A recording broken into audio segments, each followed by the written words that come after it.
The NVUSD Board of Education is holding a regular board meeting tonight, and we invite participation either remotely or in person. Directions on how to participate via Zoom are available at nvusd.org/board. The open session part of the meeting will begin at around 7 p.m. B, public comment on closed session items. Before going into closed session, the board is available for public comment on closed session agenda items. Mr. Michaels, do we have any public comment on closed session agenda items? There is no public comment on closed session items. Thank you. Seeing that there are none, the board will now adjourn into closed session.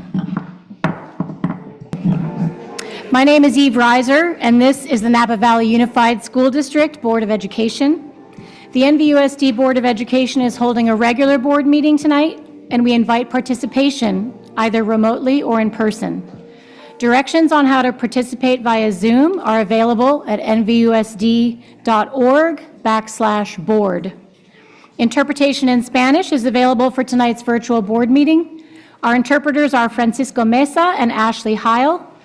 One of the interpreters will now translate the directions on our English channel so our Spanish-speaking families may hear the instructions. Yes, thank you.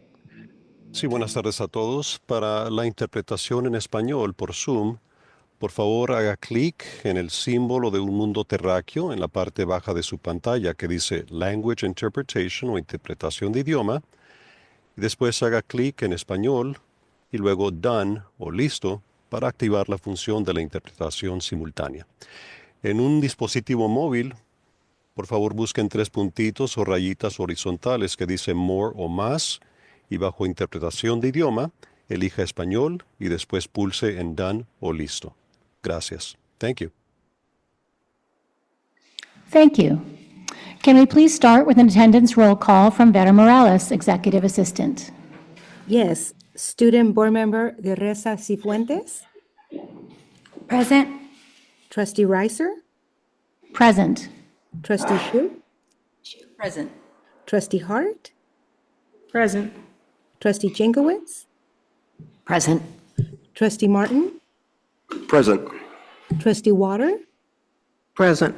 Quorum present. Thank you. Thank you. Thank you for joining us tonight for our NVUSD board meeting. E1, report on closed session. Trustee Hart, do you have a report on closed session agenda items? I do.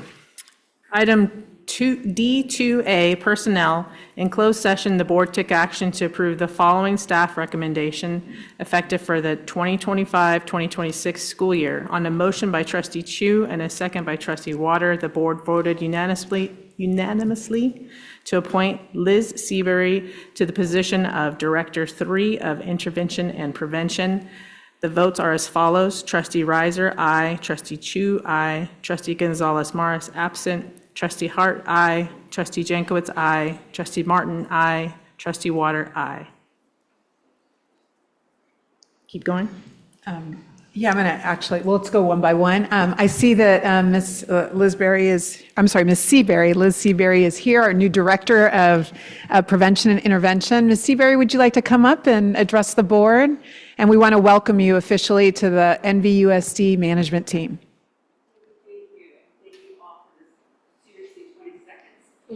Turn the mic on. A little switch on the bottom, on the side. There we go. Technology. I got it. I just want to say thank you so much for the approval by all of you, and to come to a school district that values and understands the importance of intervention and prevention.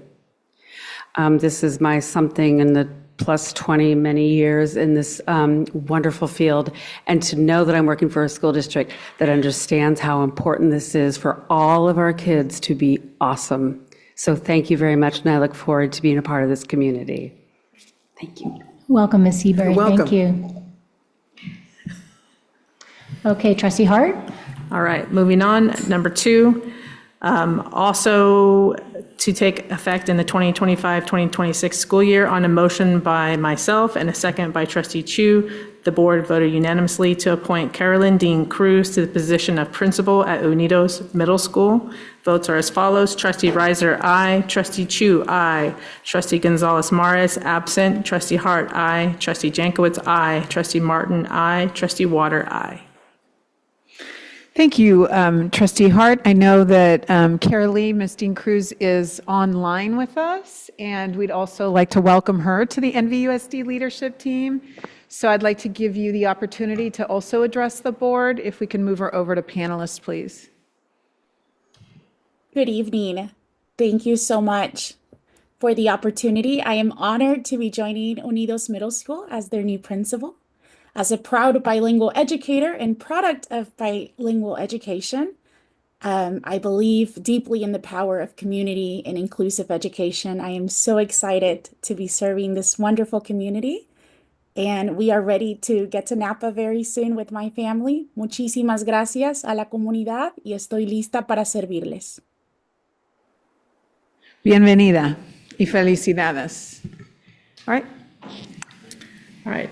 Item 3, on a motion by Trustee Chu and a second by Trustee Martin, the board voted unanimously to appoint Leslie Campoy-Keown to the position of Assistant Principal at American Canyon High School. Votes are as follows. Trustee Riser, aye. Trustee Chu, aye. Trustee Gonzalez Mares, absent. Trustee Hart, aye.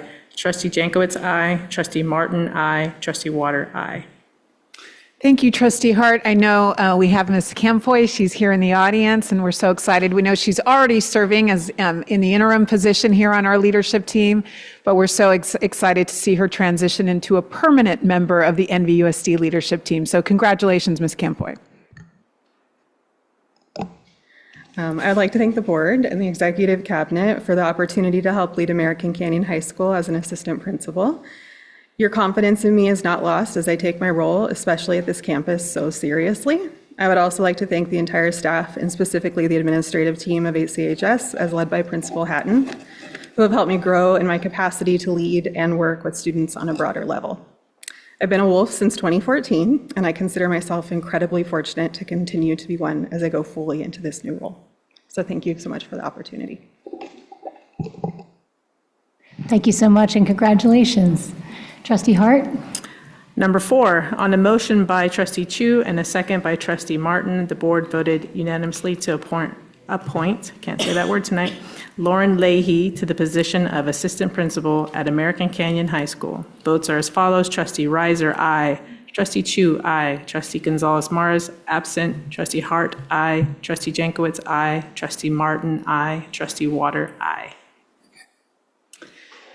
Again, thank you, Trustee Hart. And we do have Ms. Leahy here, who's another new addition to our American Canyon High School leadership team. And welcome to the NVUSD management team. We're excited to have you here and glad that you get appointed as the same night as your colleague. So that's fantastic. Welcome.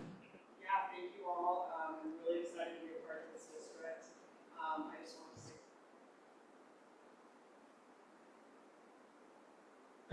you can start over. I'm so sorry. Yeah, no problem. Sorry. I just wanted to thank the district for the belief in me. I'm very excited to start at American Canyon High School. A special shout out also to Karen Hatton and her belief in me as well. I'm really excited to be a part of a district that really cares deeply about students and student success and well-being. And I just can't wait to lead and help the staff and students and stakeholders and community find that success. So thank you again for all of that. Wonderful, and congratulations to all our new appointees. Okay, that brings me to E2, the flag salute, and I'm going to prevail upon our student trustee, Duraza Cifuentes, to lead us in the flag salute.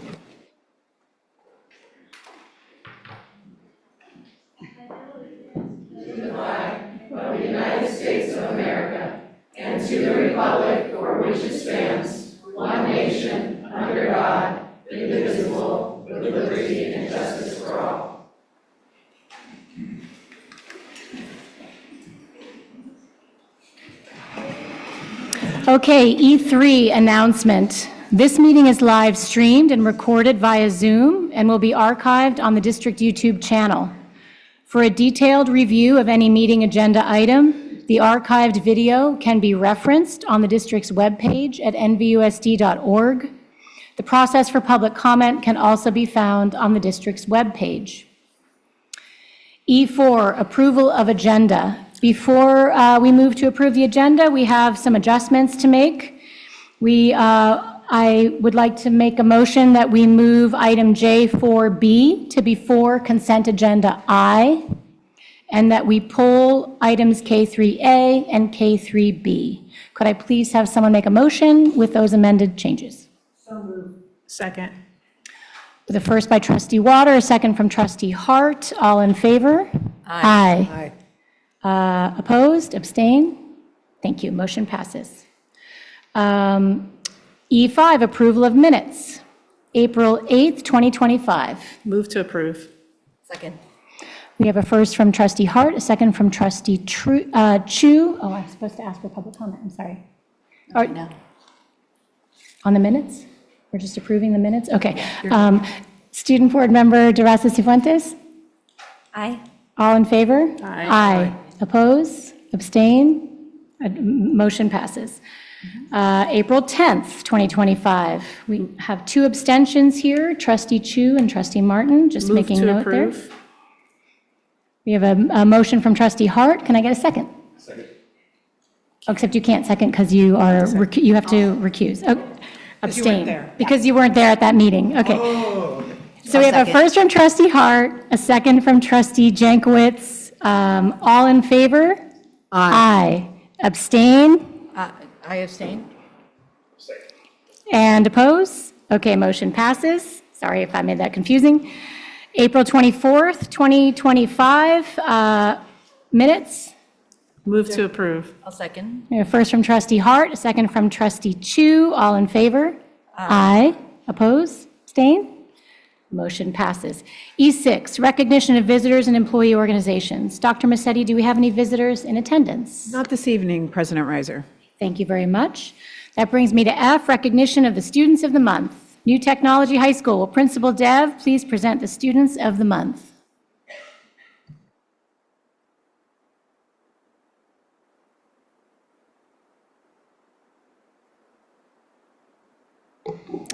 All right, good evening, NVUSD Board of Trustees, President Reiser, Dr. Massetti, and Executive Cabinet. The end of the school year is quickly approaching for our Penguin community. Graduation for our class of 2025 is in less than a month, and our first official early college cohort is finishing up their first year. I have the pleasure of recognizing two outstanding Penguins this evening. Our March focus value for Student of the Month nominees was connected to students who have shown a true sense of reflection. These learners engage in introspection and self-evaluation. They assess their strengths, areas of growth, and set goals for themselves. Our Reflective Student of the Month winner is Senior Levi Bennett. Levi is considerate to others and always checks in regarding grades and assignments. He continues to take concepts he has learned in classes and applies them to current events or topics. He demonstrates reflection in what he writes and presents. His honesty and self-awareness is highly respected by the New Tech staff. Levi has met all of his unique graduation requirements we have at New Tech, focusing on his internship and dual enrollment opportunities during his senior year. Congratulations to Levi and his family, and Levi is present this evening and has prepared a statement.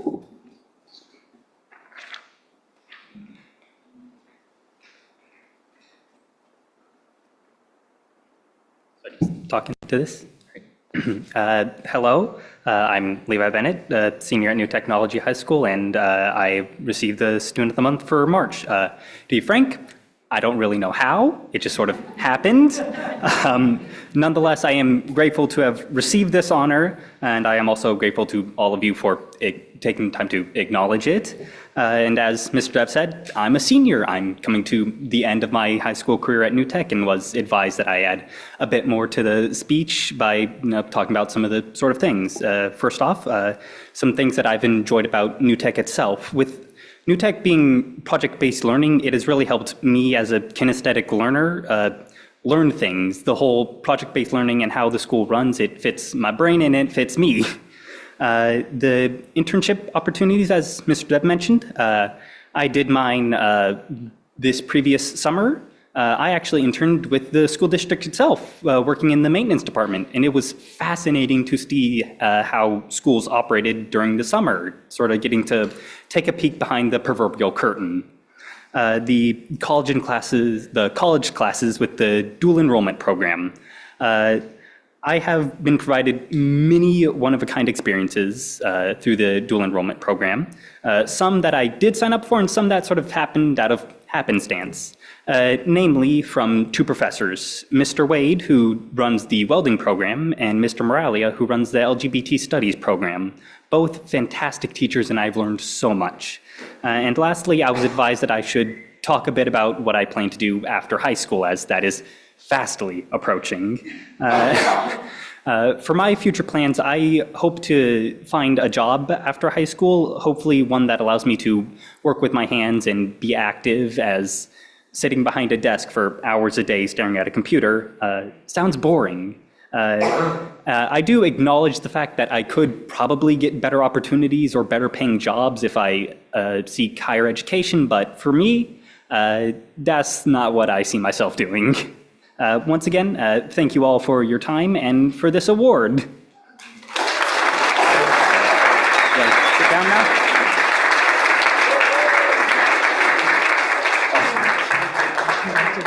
I'm so proud of everything you've accomplished. We're going to take a picture. All right.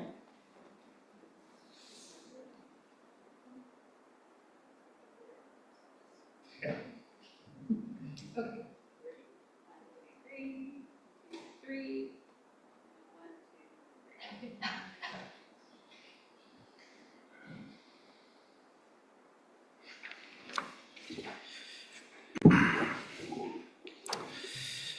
Congratulations, Levi.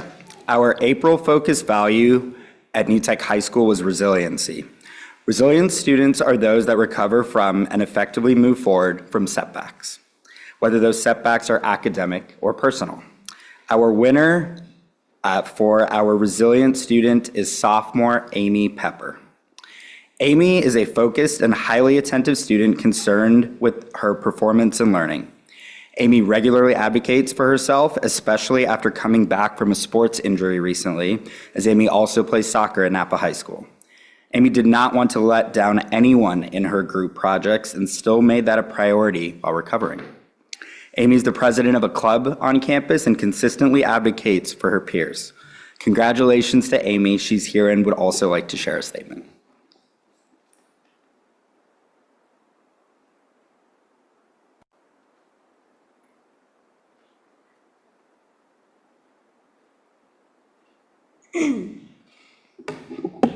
Hello, I'm Amy Pepper, and I'm a student at New Tech. First off, I want to say thank you for choosing me for Student of the Month for the month of April. I really appreciate this, and it is an award that I never imagined getting. I want to talk a bit about my school. New Tech is such an amazing school, and it provides such unique and incredible opportunities. One of the most notable opportunities given is the ability to be dual enrolled. While doing classes for high school, we can also take college classes either on campus, online, or at the Napa Valley College. Last semester, I completed LGBT 120. This semester, I am enrolled in LGBT 121, and over the summer, I plan to take LGBT 122 to earn a certificate. New Tech has helped me learn so much about myself, my strengths, my weaknesses, and more specifically, how to amplify my strengths and work past my weaknesses and setbacks. I have anxiety, so I've always struggled with public speaking, presentations, and socializing. But I feel that New Tech has allowed me to come out of my shell more than I ever knew was possible. I was eased into everything that I was worried about, and teachers were willing to accommodate my needs if I was unable to work past certain anxieties. I am also the president of a club at New Tech, and I feel that within this year of me having that role, I have learned more about leadership, public speaking, asking for help, and trusting myself and my peers. I was chosen for Student of the Month under the topic of resilience, which I do see within myself. I've learned a lot of it from my teachers and peers, especially with the challenges that I am given daily. New Tech has taught me no matter how hard something is, it will never be impossible to achieve. I want to thank you again for awarding me Student of the Month, and thank you so much for your time.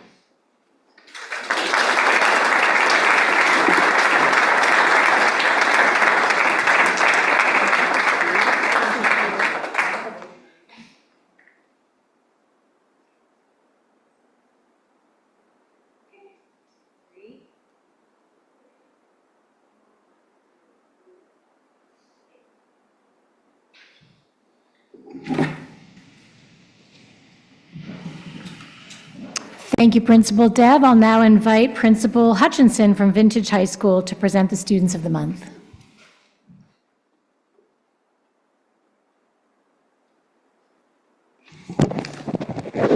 Good evening, Dr. Musetti, President Reiser, and members of the board. Thank you for this opportunity to honor our Vintage Crusher students, and congratulations to the New Tech High Students of the Month. First this evening, we have Vintage is happy to honor Abigail Sims, a senior member in the Vintage High School class of 2025. Abby has consistently succeeded in rigorous honors and AP classes throughout her 4 years of high school, and she also managed to strategically schedule leadership and ag classes into her schedule all 4 years in order to achieve all her goals and serve our school community. During her 4 years at Vintage, Abby has demonstrated leadership in various ways, including our student leadership class, FFA, athletics, clubs, activities, and more. It's been a pleasure to get to know Abby and watch her grow in the 3 years that I've been working at Vintage. In all things, academics, FFA, softball, rallies, leadership of clubs, research projects, community service, and more, Abby has led with joy and gratitude.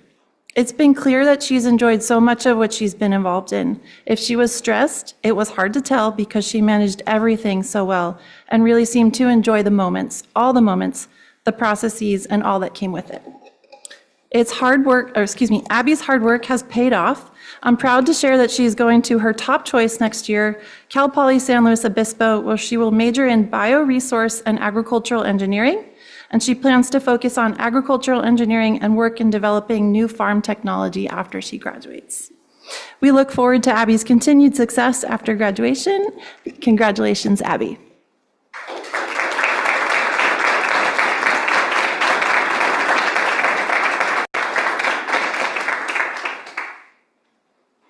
Hello, everyone. I'd like to begin by thanking Dr. Musetti and the board for acknowledging me as the March Student of the Month. I'm grateful to be seen as a qualified student for this award. At Vintage High School, I am involved in many different aspects of our school. I have been in the student government class for 4 years, where I not only was a part of every rally, homecoming, spirit week, big game, but I felt immersed in our school community. I am currently the vice president of the Thirst Project Club and the president and founder of the Vintage Friday Night Live chapter. The Friday Night Live Club, also called FNL, was a club I joined in fifth grade, and continued throughout middle school. I'm proud to say that my friends and I have now brought this club to Vintage, where we focus on spreading the awareness about the dangers of substance abuse and poor mental health in teens. The advisor to both of these clubs is my sophomore year English teacher, Mr. Anderson. Mr. Anderson is a special teacher of mine because he is always the person who motivates me to follow through with my ideas. He has taught me that if you really want something, you must put in the hard work to get it. I'm grateful to have a teacher who truly believes in me. Through the Vintage High School softball program, I have learned the true meaning of hard work. Through months of weightlifting, years of softball games, practice, and team building, I have developed skills I will be able to use throughout my whole life. The reward of seeing our team come together to win the Tracy tournament this season, or playing an 11-inning game against American Canyon my sophomore year, makes the 6 days of softball per week feel well worth it. I have so much love for the sport of softball, and I'm thankful that I was able to have so many memories and meet some of my best friends while playing for the Vintage High School softball team. My academic success and appreciation for learning were largely instilled in me from the amazing group of teachers at Vintage High School. For example, by taking AP Chemistry my sophomore year with Mrs. Castellazzo, I generated a love for science. Walking into this class with no prior chemistry knowledge posed a daunting challenge. However, through the learning curve I went, and ultimately, I succeeded. Mr. Merkner has taught me so much about math and has helped me through the very confusing subject of calculus. I am grateful that I have a strong foundation in math, heading off to college next year with an engineering major. I have also learned and improved my study habits from studying for both math and chemistry tests. Miss Powers was another amazing science teacher of mine, as she taught me agricultural soil chemistry and animal science. Working in this hands-on FFA program fostered an appreciation for our agriculture industry and for crop growing. Pairing my AP Chemistry class with all 4 years of the Napa FFA program has inspired me to want to pursue a career in agriculture. Throughout my college application journey, Ms. Watkins was my dedicated essay reader and the first person I would ask when I had any questions. I'm so incredibly indebted to Ms. Watkins for all of her knowledge about college and the very confusing college application process. I wouldn't have been able to navigate my way through it without her. After 4 years of filling my schedule to the fullest, with all of the softball practice, student council meetings, homework, athletic games, and FFA meetings, and more. It is weird to think that my time at Vintage High School will be coming to a close during early June. However, I am also excited for the journey ahead. I'll be spending the next 4 years at Cal Poly San Luis Obispo, majoring in bioresource and agricultural engineering. I plan to become an agricultural engineer after college, focusing on developing new farming technology.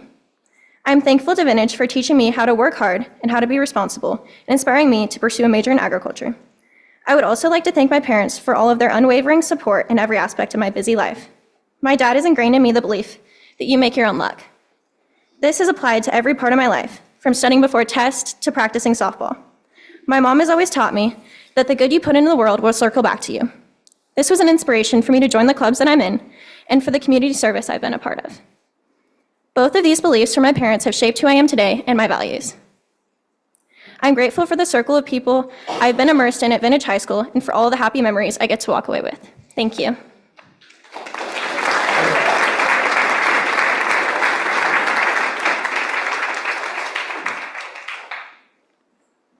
Thank you so much.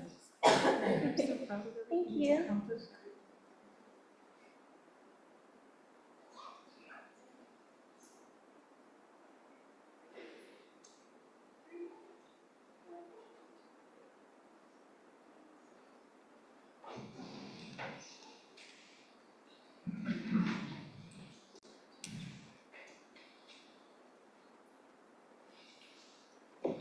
Okay, and next, Vintage is happy to recognize Soren DeYoung as well this evening. Soren came here directly from a home baseball game versus Casa Grande, the last Vintage Vine Valley Athletic Game of the year, and of Soren's high school career. He's a senior at Vintage High School who has excelled in both his academics and his extracurricular activities. Soren participated in many honors and AP classes since 9th grade and has been a member of our school's ASB student government, acted as court clerk in our school's mock trial team, is a member of the Vintage High School choir, and has also been a member of our baseball and cross-country teams. As you will hear from Soren in a moment, he is a leader in many ways at Vintage High School, and he is committed to service.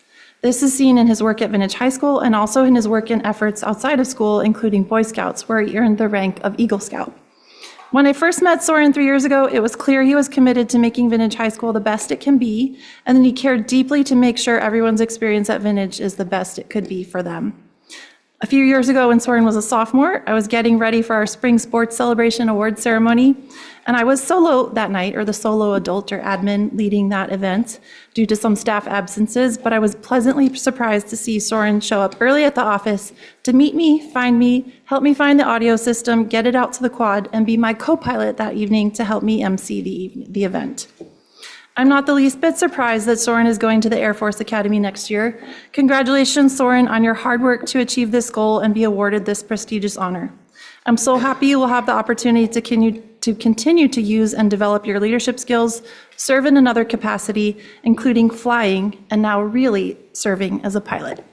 We're extremely proud of Soren as a student, athlete, and leader at Vintage, and we know he will continue to do great things after high school.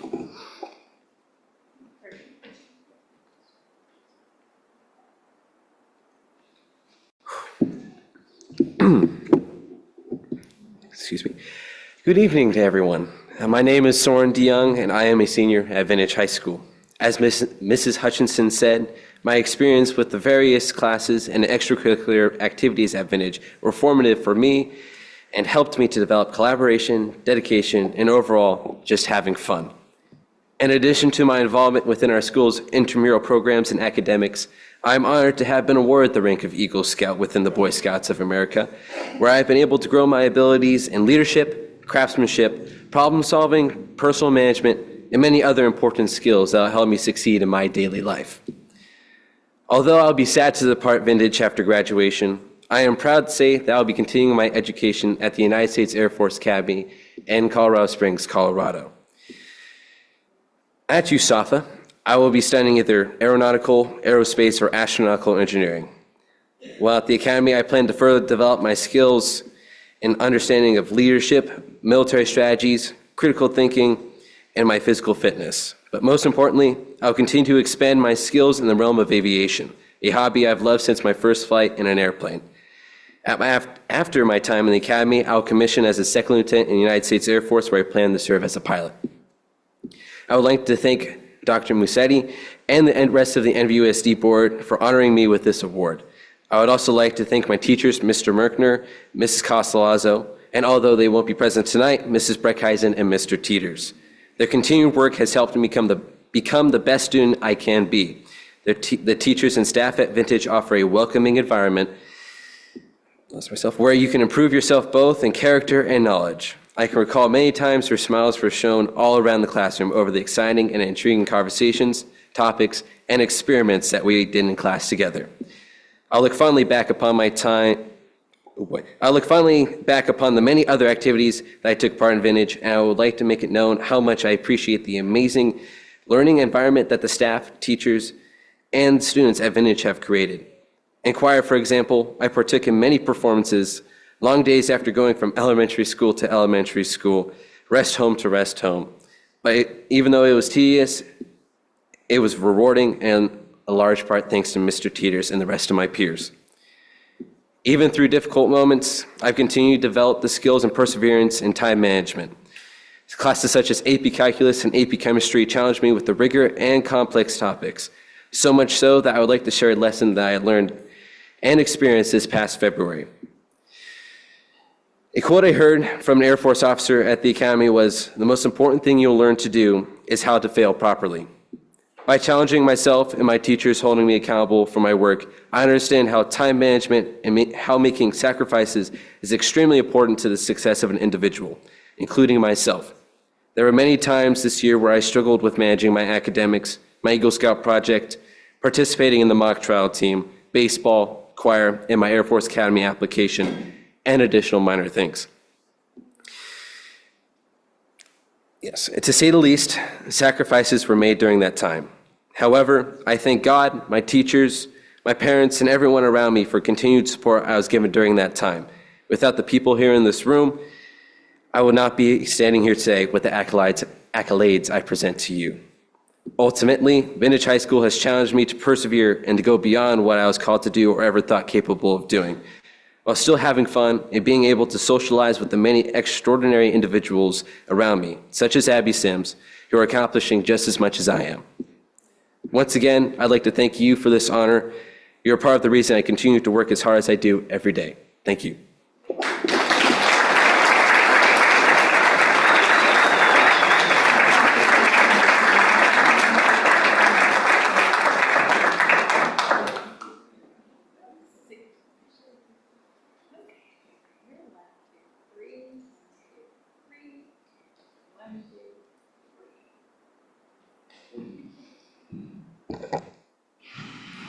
Thank you and congratulations to all of our students of the month.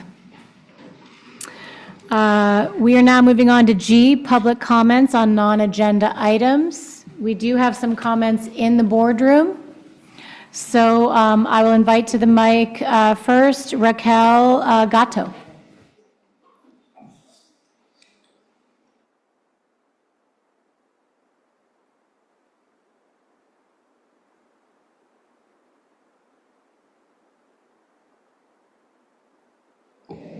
There we go. Hello, everyone. My name is Raquel Gatto. I am an NVUSD board constituent and a parent of an NVUSD elementary student. I want to start out by thanking you for your time, and I'd like to acknowledge that I truly believe that everyone here wants the same thing. Safe schools where our children are allowed to develop to their full social and academic potential. Myself and some fellow parents are here tonight to share the results of a survey related to a policy some district elementary schools have adopted, which prohibits parents from walking their children on campus before the first morning bell. The survey was designed to get a sense of the differing levels of parental access to elementary school campuses across the district and gain an understanding of how those differing levels of access impact sentiments about student and community well-being. To date, we have received 84 survey responses. A couple of my fellow parents will read excerpts from the survey responses shortly. In the past week, we have received 147 signatures on a petition to urge the board to consider alternatives to a blanket ban on parents accessing campus before the first morning bell. To be clear, we are in favor of the district's practice of regulating access to campus during the school day. Our primary concerns are that a wholesale ban on parent access before the bell, 1, hinders the parent-educator connection that is so crucial to students' academic and social development. 2, threatens a further decline in NVUSD enrollment and public school support over the long term. At least one family has pulled their child out of Napa Public Schools as a direct result of this policy, and logistical complexity has been added to some PTA fundraising efforts. And 3, it weakens community ties, since school drop-off is a common avenue for parents to meet other families.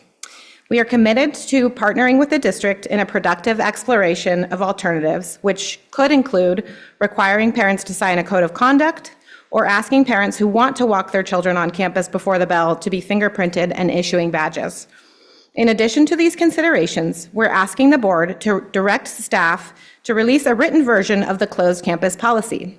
Myself and 2 other parents recently came away from a meeting with a principal and an employee from the district's Student Services Department with the understanding that the rule barring parents from walking students on campus before the bell was related to the district's closed campus policy, and that it was the district's intention to expand the restrictions to all elementary schools under an unspecified timeline. Having responsive district employees and transparent policies is essential to the long-term success of our local public schools. Thank you for your consideration. Thank you. Next.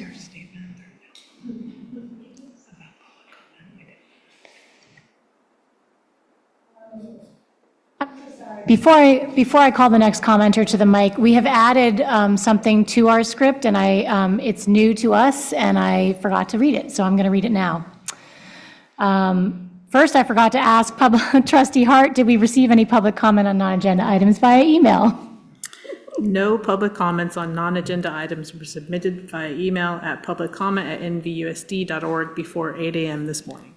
Thank you very much. Now I'll read the announcement. Before I open the floor to more public comment on non-agenda items, I would like to explain the rules that govern this area of the meeting.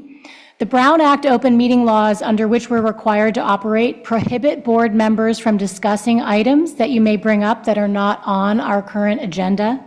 The reason for this legal restriction is to make sure that anyone who has an interest in a particular district business matter knows through the board's posted agenda when we will be discussing it as a board so that they can also be present and provide input on the item. We're very happy to have you here to let us know your concerns. Please know that while we cannot discuss items that are not on the agenda, we are listening to your voices, and we expect and know that our staff will follow up with us on issues raised by members of our community. Relevant to the remainder of the board agenda after this non-agenda public comment section, please understand that the board listens and considers public comment on the agendized items during our meeting. However, public comment is not intended to be a two-way dialogue between the public and board members and/or staff. And therefore, trustees will not respond to individual comments. This is in accordance with our meeting procedures. We invite members of the public to provide input via public comment per our board bylaw 9323 regarding meeting agenda items. We welcome and appreciate the public's engagement and input, and thank you for being here. In sum, please know that your voice matters and makes a difference. Your public comment on agendized items might be referenced during our discussions and will be considered as we make decisions regarding agendized items. Okay, now to the matter at hand, public comment from Ariana Irvin. Come to the mic.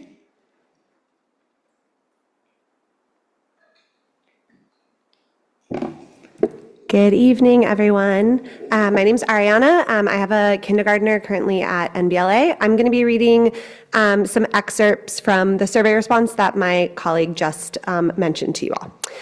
These survey responses are from families of students that are at more open campuses, so they are allowed to walk their children onto campus in the morning. We have a thriving family community. I've gotten to know the families of almost all the kids in the lower grades, and most of those connections were initiated at drop-off. Our school has a sign-in, sign-out policy, but we're able to walk our child to their morning play area. This is key to my child having a good morning, starting her day off right. It's great dropping my daughter off every morning and interacting with the teacher as needed. I was astonished to learn that this wasn't allowed in other schools. I enjoy walking my kids to their classroom and picking them up. It allows me to connect with the greater school community, wave at their teachers, etc. I am worried about missing out on our community once my youngest daughter is in 2nd grade.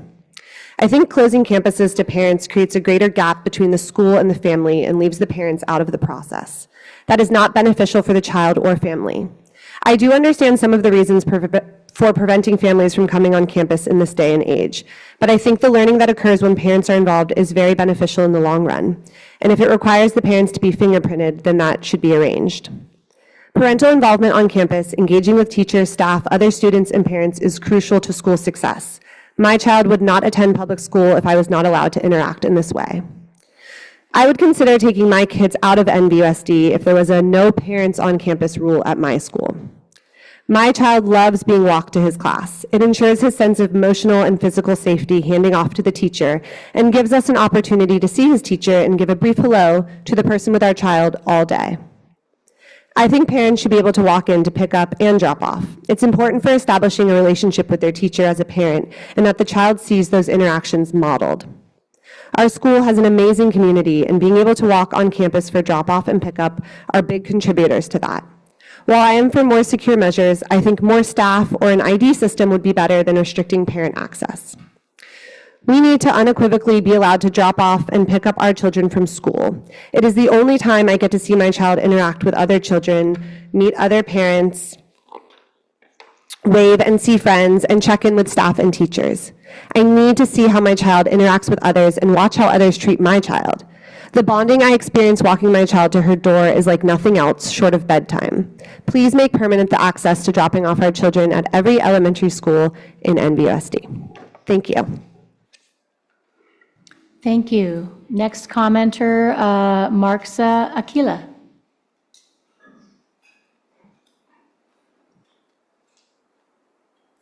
Hello, good evening, and thank you so much for your time. My name is Marissa Aquila, and I have a son who was at Willow Elementary, which has a more open policy, and is now at Vichy Elementary, which has a much more closed policy, so this does deeply impact my family. I will be reading positive statements from families on open campuses as well. It affects my children in a very positive way, being able to walk them to school by entering campus and also by receiving them outside of their classroom after the school day is finished. It creates a warm, welcoming community where my children feel safe. Having access to the school at drop-off and pickup is a crucial part of building community, relationships, and trust. This allows parents to connect with each other and their children's friends and with teachers. It is essential for parent participation, fundraising, and awareness of what is going on at school. I love dropping my kid off, and it's the only way we have been able to meet other parents, and it feels wonderful to see the teachers, even if it's just a little wave. Feels like a community. Another parent said, drop-off is the opportunity that parents have to quickly relay information about their child to a teacher, and also makes the transition from home to school easier. Most parents in a closed campus will only have access to meeting their child's teacher at the parent-teacher conference and maybe orientation. Allowing parents to interact with teachers makes for a deeper bond between the family and a teacher, a valuable connection that needs to be supported. Another parent, it's so important to be able to walk my child to his classroom door and pick him up there as needed. To be able to see and interact with his teacher every morning allows us better connection between school and home and a more integrated experience for both my child and us. I'm able to understand my child's experience much better and help show up for him at home. Children of elementary age are still learning so many social emotional skills, both at school and at home, and it's so important for teachers and parents to be able to interact in this way on a daily basis for the sake of our children's development and well-being. Another parent, I'm allowed on campus for pickup and drop-off, and I believe this makes the school a more warm and community-friendly environment for the children. I get to chat with the principal and staff in the morning and with parents while the kids play at drop-off. It makes for a more inviting campus environment. I love that parents can enjoy and listen to morning announcements. Being on campus really provides and brings a community feel to our school. Please keep the ability to have parents come on campus. My children love the fact that I can walk them to class each morning and they can receive one last hug. This sets them up for a successful day. Being allowed on campus for drop-off and pickup helps to show my child that I care about her school experience and community. It is a quick moment to discuss something with her teacher. I believe that if I was no longer allowed to be on campus for drop-off and pickup, my child would feel that I didn't really care about one of the biggest things she does all day. Being able to walk our child into school has meant a lot to our family. It's provided a more secure foundation for new experiences, a chance to bond, and an opportunity to engage with and grow our community. It's the highlight of our day, every day. Thank you. Next commenter, Brian Case.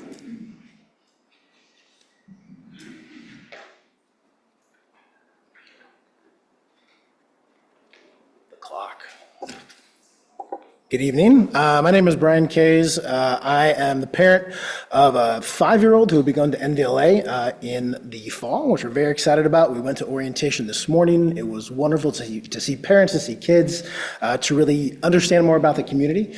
And when we learned over the last couple of weeks about the policy around closed campuses, we were concerned, just as wanting to be involved in our child's education, but also wanting to be a part of the community, as all of the fellow parents have said as well. I'm also going to be sharing some responses from these surveys, and I'll get through as many as I can in the time that I have. The community aspect of our school is completely lost. No communication with teachers or school staff. There's a lack of support from families due to this disconnect. We reduced money raised for schools because families are disconnected from the school and the staff. It limits parent engagement and community building, which coordinates to student success. I think the closed campus policy is absolutely awful. Parents want to be involved, and we are being shut out. Those extra few minutes with our children mean so much, and you were taking it away. This policy has resulted in a tragic loss of connection each morning between my child and myself before they go into class, between myself and other class parents, between myself and the teacher, who I don't get to greet, observe, utilize the class message board, or coordinate volunteer efforts. To the ability to observe my child's interactions with their classmates, with their teacher, with their environment, so I can be a better and more supportive parent at home. For all these reasons and more, the idea of having a closed campus before the school day starts is a travesty. Having parent involvement and creating strong relationships at school are foundationally important during elementary years and influence factors like confidence, social and emotional progress in subsequent years. There have been dozens and dozens of credible reports developed on this topic. Implementing a decision like this without parental support or involvement is a mistake. The school district has taken away our ability to build a community for our children and families, and this decision, again, is a mistake. Next comment. The closed campus policy has dramatically shaped the relationships between families and teachers. In TK, 4-year-olds are expected to carry all their belongings across campus and into line themselves. Parents are not welcome to join them. At pickup, parents wait outside a fence in a parking lot as children are dismissed. It is not ideal, and it feels very institutional. I envision campuses on which families are welcome and can meet and establish relationships as a community, and this has been stifled by this policy. And finally, the closed campus experience has been hard for us. It's made it hard for us to befriend other families in the school and makes the communication between the parents and the teachers even harder. It seems like there's more harm being done to the community than there's potential risk being mitigated. In my own personal comments, I feel, as some of my fellow parents have already mentioned, security, education, these are all huge priorities for all of us. And I encourage you to be a little bit more surgical about the approach rather than a broad policy such as this. Thank you very much for your time. Thank you. Next, we have Emily Owen Folan.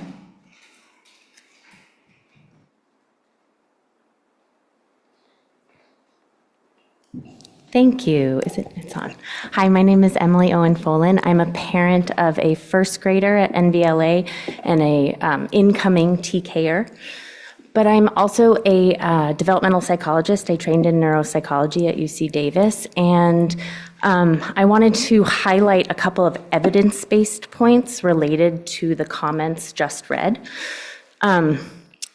It's a long-standing best practice that parents, not just families and schools, but parents and teachers have a strong relationship. We know from evidence and developmental research as well as educational research that parent-teacher involvement is one of the leading drivers in long-term academic outcomes.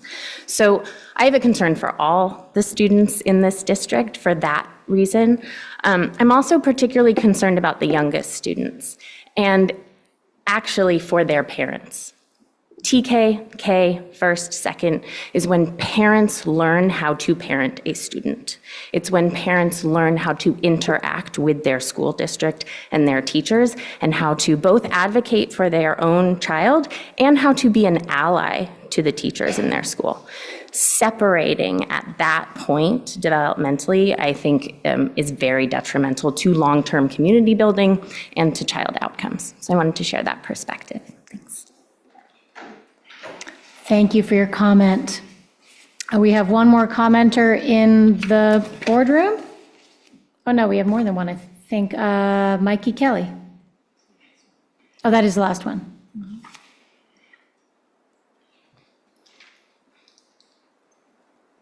Good evening, Superintendent Musetti, President Reiser, and Board.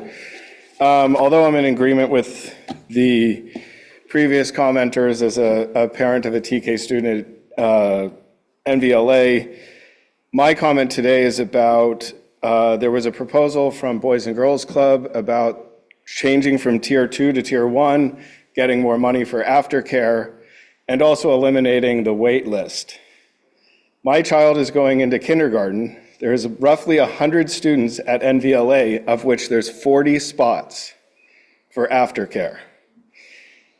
I've talked to the executive director and the director of operations from Boys and Girls Club, who has stated we can staff up. The district or the school will not give us the space to actually house these students in aftercare. I know that the board and the district wants to provide equity to students with the rising costs in Napa to live here. Childcare is essential. You cannot, kids getting out at 2:20 because there isn't space, because a teacher's not giving up their class, or the classroom isn't available, or a bus can't take the kid to the Boys and Girls Club campus, is a travesty. I mean, it makes it, there's a reason why, through talking to other parents, we know parents that haven't chose NVLA because another school, say Alta Heights, will say to them during orientation or a tour, we'll guarantee you a spot.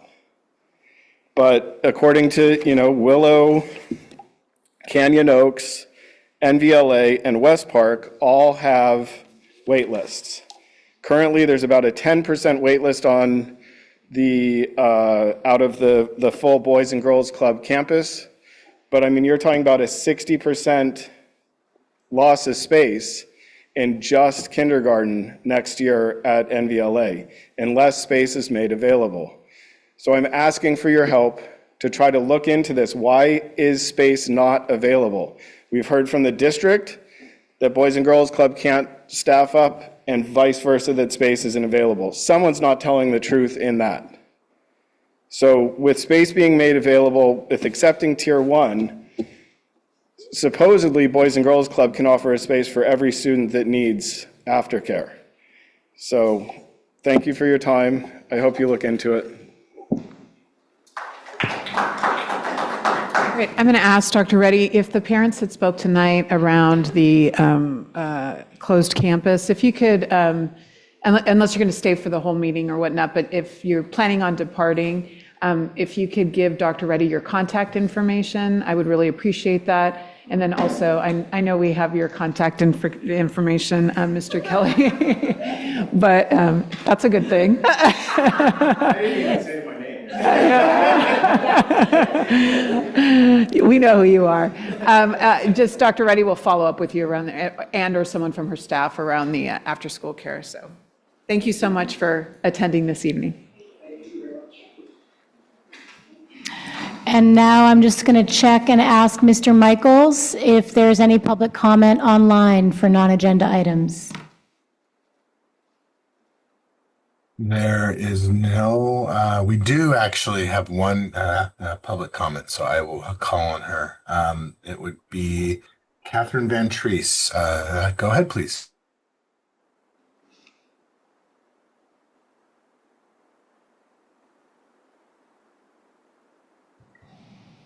Ms. Van Treese, are you online? Hi, can you hear me? Yes, we can. Okay, sorry. Just having a little technical difficulty.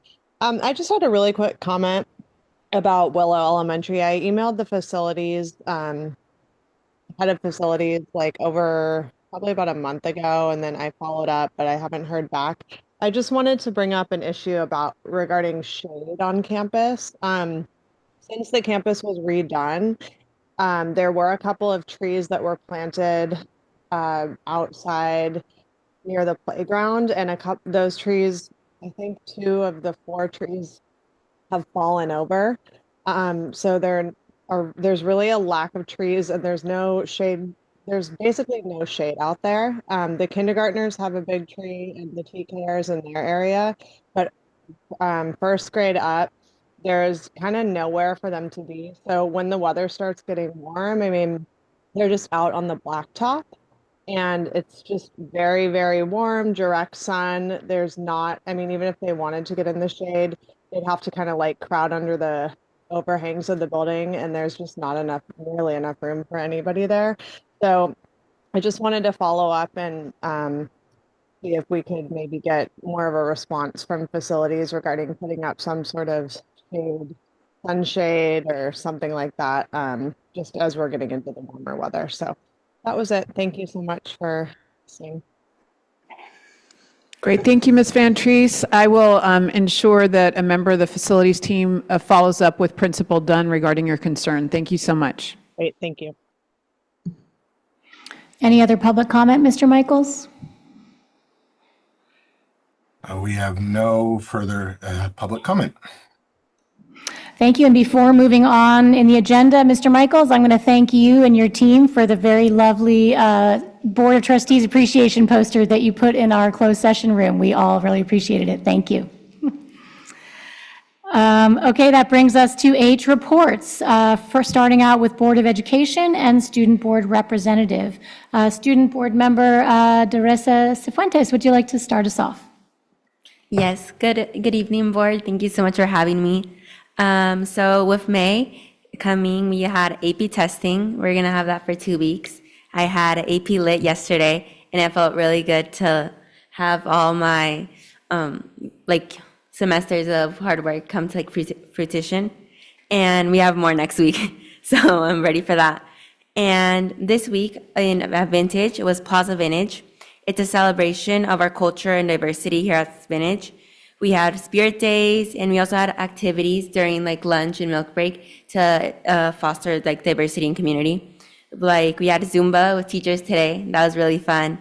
And we also had Ballet Folklorico during milk break. And we're also going to have Club Day tomorrow, which is exciting. My last Club Day. And also graduation speakers were chosen today for graduation because that's coming up. And we had 4 speakers, and I'm sure they're going to do a really good job. I'm excited to hear what they have to say. And also prom passed. That was April 26th. It was at Gem Cellars. It was really nice. And the theme was A Night in Rome. And the more senior events that are coming up are signing day on the 19th, where everyone's going to commit to where they're going to go. And our senior scholarship assembly here at the auditorium on the 21st. You think the 21st? I'm not sure. It could be the 19th. And also, on a more personal note, I got to visit Yale during spring break, and it was really exciting to see where I'm going to be for the next 4 years. There's a lot of beautiful architecture, and I also noticed that they have a lot of a commitment to community service, which was really important to me. And yeah, thank you so much. Go Bulldogs. Congratulations. That's so exciting. Trustee Water. Okay, well, May is Jewish Heritage Month, and 4/22 was Earth Day, and I was happy that the NVUSD did plastic-free lunch day. And I was unable to go to the meeting at Napa High on the 23rd about gang awareness, but I am going to go on the 15th to Vintage High School. And on the 24th, we had a special board meeting, which you'll be hearing about, but yes, our goals for the district. And I did go to New York this week for various reasons, but I was happy to attend on Tuesday night a dinner with Dr. Massetti and assorted bigwigs from the College Board. Yes, your AP invigilators, and I really enjoyed it. It was fun, and they had many nice things to say about the Napa Valley Unified School District and our efforts to advance students and get them well-placed, post-graduation. And they certainly think a lot about Dr. Massetti. They were very complimentary, and it was fun to hear that. So, and I had my usual lots of constituent interaction. Even though I didn't get to so many events, I was out and about pushing a baby carriage and running into, my opinionated neighbors, friends, associates, constituents, and that's always fun. And that's my report. I just want to say for the less erudite among us, I had to look up invigilator, and it is a person who proctors an exam, if anyone else was wondering, because I was. Okay, thank you. Trustee Martin. So I unfortunately missed the April 10th board meeting because I had the flu, so I'll have to compress 2 board reports into one. I was disappointed not to be at the April 10th meeting because everyone was talking about Hadestown at American Kenyon High School, which I saw twice. I saw both the Melody cast, and it was so good that I went back and saw the Harmony cast or back and forth. It was so amazing. Then I ended up listening to the Broadway soundtrack for the next 2 weeks straight and realized what a masterpiece it was. And I thought, that's so amazing that the students there know this masterpiece of musical theater so well. It's something that they're going to live with always for the, and it's just such an amazing masterpiece, and it's so wonderful that our students to know that so well is just such a wonderful educational experience, and I'm so glad that Summer Heart is giving that to them. On Saturday, April 5th, I attended MIG 3. It's the third of 5 sessions in CSBA's Masters of Governance course. This one was on school finance. And contrary to my expectations, it was the most lively and interesting session so far.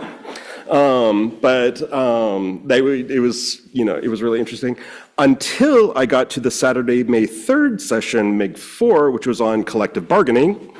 And that proved to be not only lively, but also as contentious as some union negotiations can be. I refrain from bragging that NVUSD engages in interest-based problem solving, which usually alleviates union and administration tensions. The 5th and final MIG class is June 7th. I'm very much looking forward to having my master's in governance training done within my first 6 months as trustee. On April 29th, I visited West Park Elementary and Willow Elementary. Those were my 15th and 16th campuses I visited in my first 5 months as trustee. I don't think I'm going to get to the other 10 by the June 26th meeting, so I'll have to continue it in the fall. Hopefully I can see all 26 campuses within my first year. I just have 10 more to go. Willow's arts integration is phenomenal and includes not only the visual arts, but the performing arts. Principal Dunn told me that her school will be performing 101 Dalmatians next Wednesday, Thursday, and Friday, so I invited Trustee Water to go see that with me next Wednesday. Oh, I'm sorry, Trustee Reiser. And if anyone's interested, it's at 6:30 next Wednesday, Thursday, and Friday. So, if you have been following my career on this board, you'll know that I started out with a knee brace and crutches. My meniscus snapped in Dr. Massetti's office with Trustee Water and Trustee Reiser on November 21st of last year, which led to me being on crutches for the first 3 months and having knee surgery. I'm proud to report that on May 1st, I had my last physical therapy appointment, so now there are no more restrictions on my knee, and I am no longer entitled to a handicap placard. I'd like to congratulate Dr. Barbara Nemko on her retirement. She served Napa County for 30 years as superintendent, and except for her first election, she ran unopposed for that entire 30 years. She also was the first to encourage me to get a teaching credential, which completely changed my life for the better. I wish her well in her future endeavors. Yesterday, I attended the Career and Technical Education Awards ceremony at Napa Valley College. These programs are an asset to our educational system because a four-year college degree is not always the right path for everyone. I also learned that I need to start wearing a jacket to any function I go to because you never know when you're going to be asked to go on stage. This week is Teacher Appreciation Week, and as a teacher myself, it was nice to see the festivities Dr. Musetti and her team put together to show appreciation for the hard and wonderful work that NVUSD's 976 certificated teachers do. Okay, now here's the big one. So I've decided to embark on a memorization project. I've started by committing to memory NVUSD's 7 core values, and they are, this is a lot easier to do in the shower. Centering student agency and success, a culture of kindness, joy, and celebration, equity and access for students, staff, and families, a future-ready culture of innovation, collaboration and partnerships, relationships built through trust and belonging, and an unwavering commitment to excellence. Well done. My understanding of the way boards work is that if a board member inculcates these things into his consciousness, the energy will filter down throughout the organization. By the next meeting, I hope to have NVUSD's mission and vision memorized. I'm working on those. Yeah, I know, they're amazing. Lastly, on April 2nd, along with Trustee Water, I attended the memorial service of Damien and Aaliyah at Northwood Elementary. Principal Flint and her staff put together a very moving program. One of the speakers was Reverend Stacy Marks, who is a minister at Hillside Church and a Northwood parent. She said something that I will never forget, and that is, where there is grief, there has been love. And that concludes my report. Thank you, Trustee Martin. Trustee Jankowicz? Mine is going to be very rote compared to that. Happy Teacher Appreciation Week. I hope everybody had a nice spring break. I had a conference call with the CEO and president of CSBA, multiple topics, including all of our policy pillars. NVUSD invited Betty Lusk, who is the president of the board of directors of CSBA, to visit NVUSD, and she will do so in October. I attended the webinar on education, workforce, housing, understanding new research and legislation. I had a Zoom call with Carrie Castro, our PACER, to discuss education legislation, pending education legislation. I attended the board advisory policy meeting. I attended the strategic plan progress study session. It was very well done. I attended, along with President Reiser and Dr. Musetti, the Blue Skies Ahead Mentis event, which delivered a wonderful gathering, but no blue skies. Yeah, that's true. It rained. Oh, and I'm sorry, and you were with us. I attended the webinar on legal considerations using AI tools in educational settings. I attended via Zoom the NCOE board meeting. I met with constituents regarding the Vichy K-8 expansion, the Community Foundation's Reading the Tea Leaves, the Mike Thompson virtual call with Moody's Analytics chief economist, Dr. Mark Zandi, was canceled, so hopefully that will be scheduled. If any of you are interested, he will be addressing the state of the economy and how current federal trade policies are affecting our community. And I too want to express gratitude to the tech department for our note of appreciation that was hung in the WAPO room. And in turn, I would like to express appreciation for them. They are involved in almost every aspect of what happens at NVUSD, and we could not do it without them. And that concludes my report. Thank you, Trustee Hart. Trustee Hart? Thank you. I was reminded this morning on the drive to school by my 11-year-old that this is Teacher Appreciation Week, and I need to purchase not one but 2 gifts for her teachers somehow this evening while simultaneously attending this board meeting. So hopefully my husband has pinch hit for that one and taken care of that. I would like to thank all the teachers at NVUSD who have taught my 4 children over the years. Thank you, and I'm sorry, and we'll try to do better with this one. 4/22 in April, I attended the SELPA Community Advisory Committee meeting, which was great, and I'll have a detailed report on that shortly. On the 24th, I attended along with my fellow trustees the special board meeting strategic plan progress study session. On the 26th, on Saturday, I was sad to attend my final Pueblo Vista Dia del Nino as a parent of a Pueblo Vista child, as my child will be moving on to Unidos Middle School in the fall. But it was a great event. I would like to thank facilities for the beautiful blacktop out there. I know it seems like a small thing, but it makes a huge difference, and I know the kids really appreciate it, and they've kept me up to speed. My daughter has kept me up to speed on how many of the maintenance trucks have driven over it, which she's very concerned about, but I told her it's okay. The maintenance trucks belong.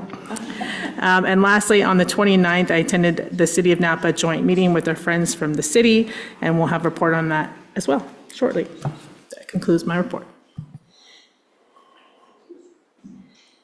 Yeah, so my report will be slightly long also because I missed the last regular board meeting. On March 30th, I attended the Hadestown performance at ACHS. I totally agree. Awesome performance. Wonderful to see many of the kids actually perform because I've seen them grow up. And having seen them through the years in different performances and really grow into the role is just amazing to me. On the 4th of April, I attended the Arbinger Group implementation session with Dr. Musetti and President Reiser. We are continuing to improve upon our leadership in this area of inclusion and welcoming for all students and an outward mindset. On the 23rd, I had a meeting with the City of American Canyon along with Trustee Reiser and Dr. Musetti, which we'll report on later. I had a check-in with Dr. Musetti on the 30th of April. And that evening, I went to visit ACMS for their open house. Really great to be back on that campus. Haven't been able to go there as much recently. And this week, I've been joining several of the activities as part of the STARS College Network kickoff. On Monday, I missed the actual kickoff, but on Tuesday, I joined their virtual college fair where I was able to listen in from different colleges and their advisors that are just helping our children navigate just lots of, applying to college, what it means. So it was great to hear from those colleges. And then last night, I attended the College Information Night for NVUSD juniors, where we met a couple of the college counselors and representatives from Vanderbilt and Case Western Reserve University. And they also visited all of our NVUSD high schools and middle schools to really orient our students and just getting them thinking about, what it might mean for them to think about college early, or, for juniors to really think about what can they do during summer to really kick off their college application season. So it was a really great experience, I'm sure, for all the students. And so I missed the last meeting because I actually went on spring break early with my students who went to China with a group of ACHS Mandarin students. And thank you to Cui Laoshi and Wang Laoshi for organizing this opportunity for the students. And I will say that we were there for a week. And the best part was actually us going to attend a public school in China. It was the oldest public school in China, over 2,000 years old, serves grades 10 through 12 with 3,000 students. Oh my God. Just amazing. And the students were fabulous. All the students were paired up with a student on their side and led through the campus. Just amazing experience to have that cultural immersion for our students to do. And this last part was actually organized by Sichuan Normal University for us to even visit the public school. And also they organized a day of service at the Panda Research Center, where we didn't get to cuddle with the pandas, but we did get to help them prepare food for the pandas. So it was a really amazing experience. And I know the feedback I'm hearing from the students was they enjoyed it immensely. And I'm hoping that, we can have more of these cultural immersion programs, even if they're brief, for all of our students. And good luck to all the students who are taking AP tests this week and next week. I know my son is stressed, but that's okay. That's part of rite of passage, getting through high school sometimes. And of course, and thank you to all NVUSD teachers this and all year long for their hard work teaching our children, and the month of May is Asian American Pacific Islander Heritage Month. So happy to celebrate that with the community as well. And that concludes my report. Thank you, Trustee Chu. Let's see, on April 23rd, I attended the American Canyon, City of American Canyon 2x2 meeting. On the 24th, along with my colleagues, the special board meeting strategic plan study session was a really enlightening and exciting way to spend our evening. I guess that makes me a school board dork because that was an exciting Wednesday evening for me, Thursday evening, whatever evening it was. On the 26th, I attended the fundraiser for our community partner Mentis. Unfortunately, the skies themselves were not blue, but we are really wishing them blue skies ahead with their capital campaign, their beautiful new campus, and all that they offer and hope to continue to be able to offer at the same scale to our community, both adults and teens.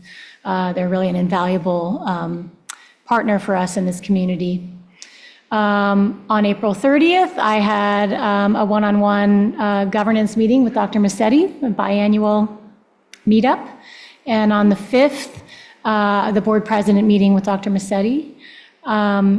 And as so many people here on the dais have said, I'm going to make a slight refinement. It's not Teacher Appreciation Week, it's Employee Appreciation Week. So on behalf of the board, I'd like to thank all of our classified and certificated staff for their hard work and dedication to the NVUSD community. They say, I saw this meme on Facebook that said, they say if your profession has an appreciation day, you probably don't get paid enough.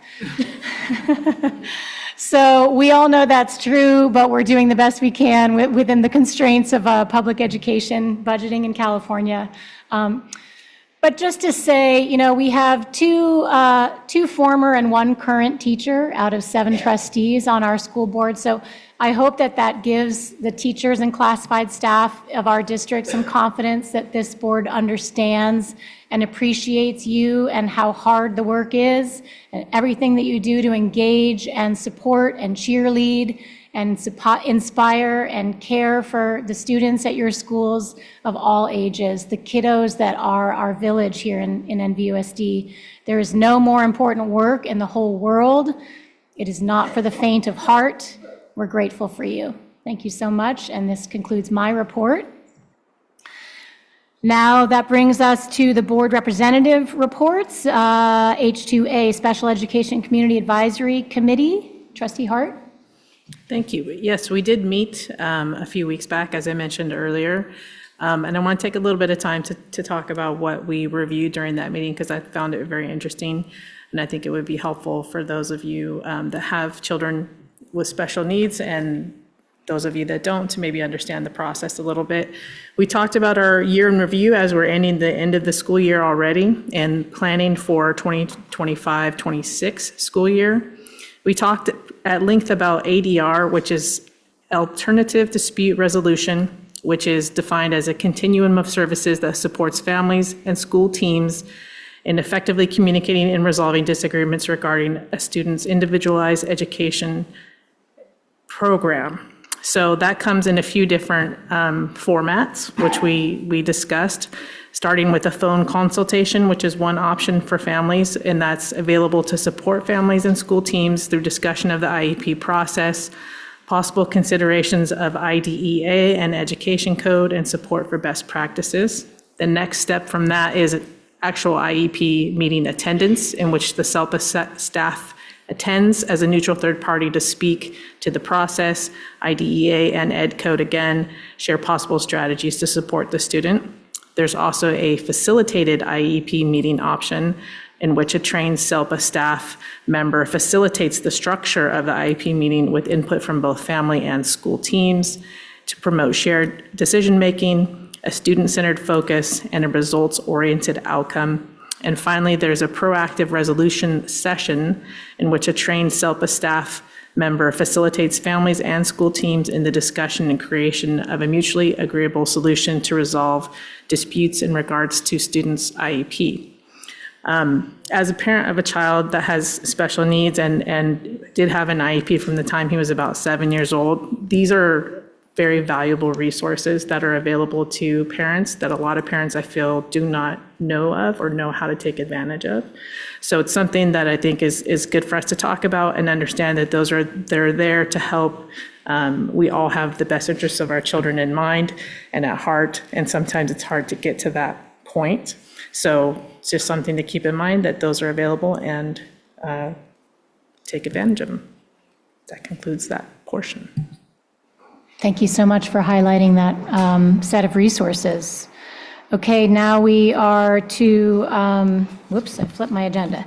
Now we are on City of American Canyon liaison representatives.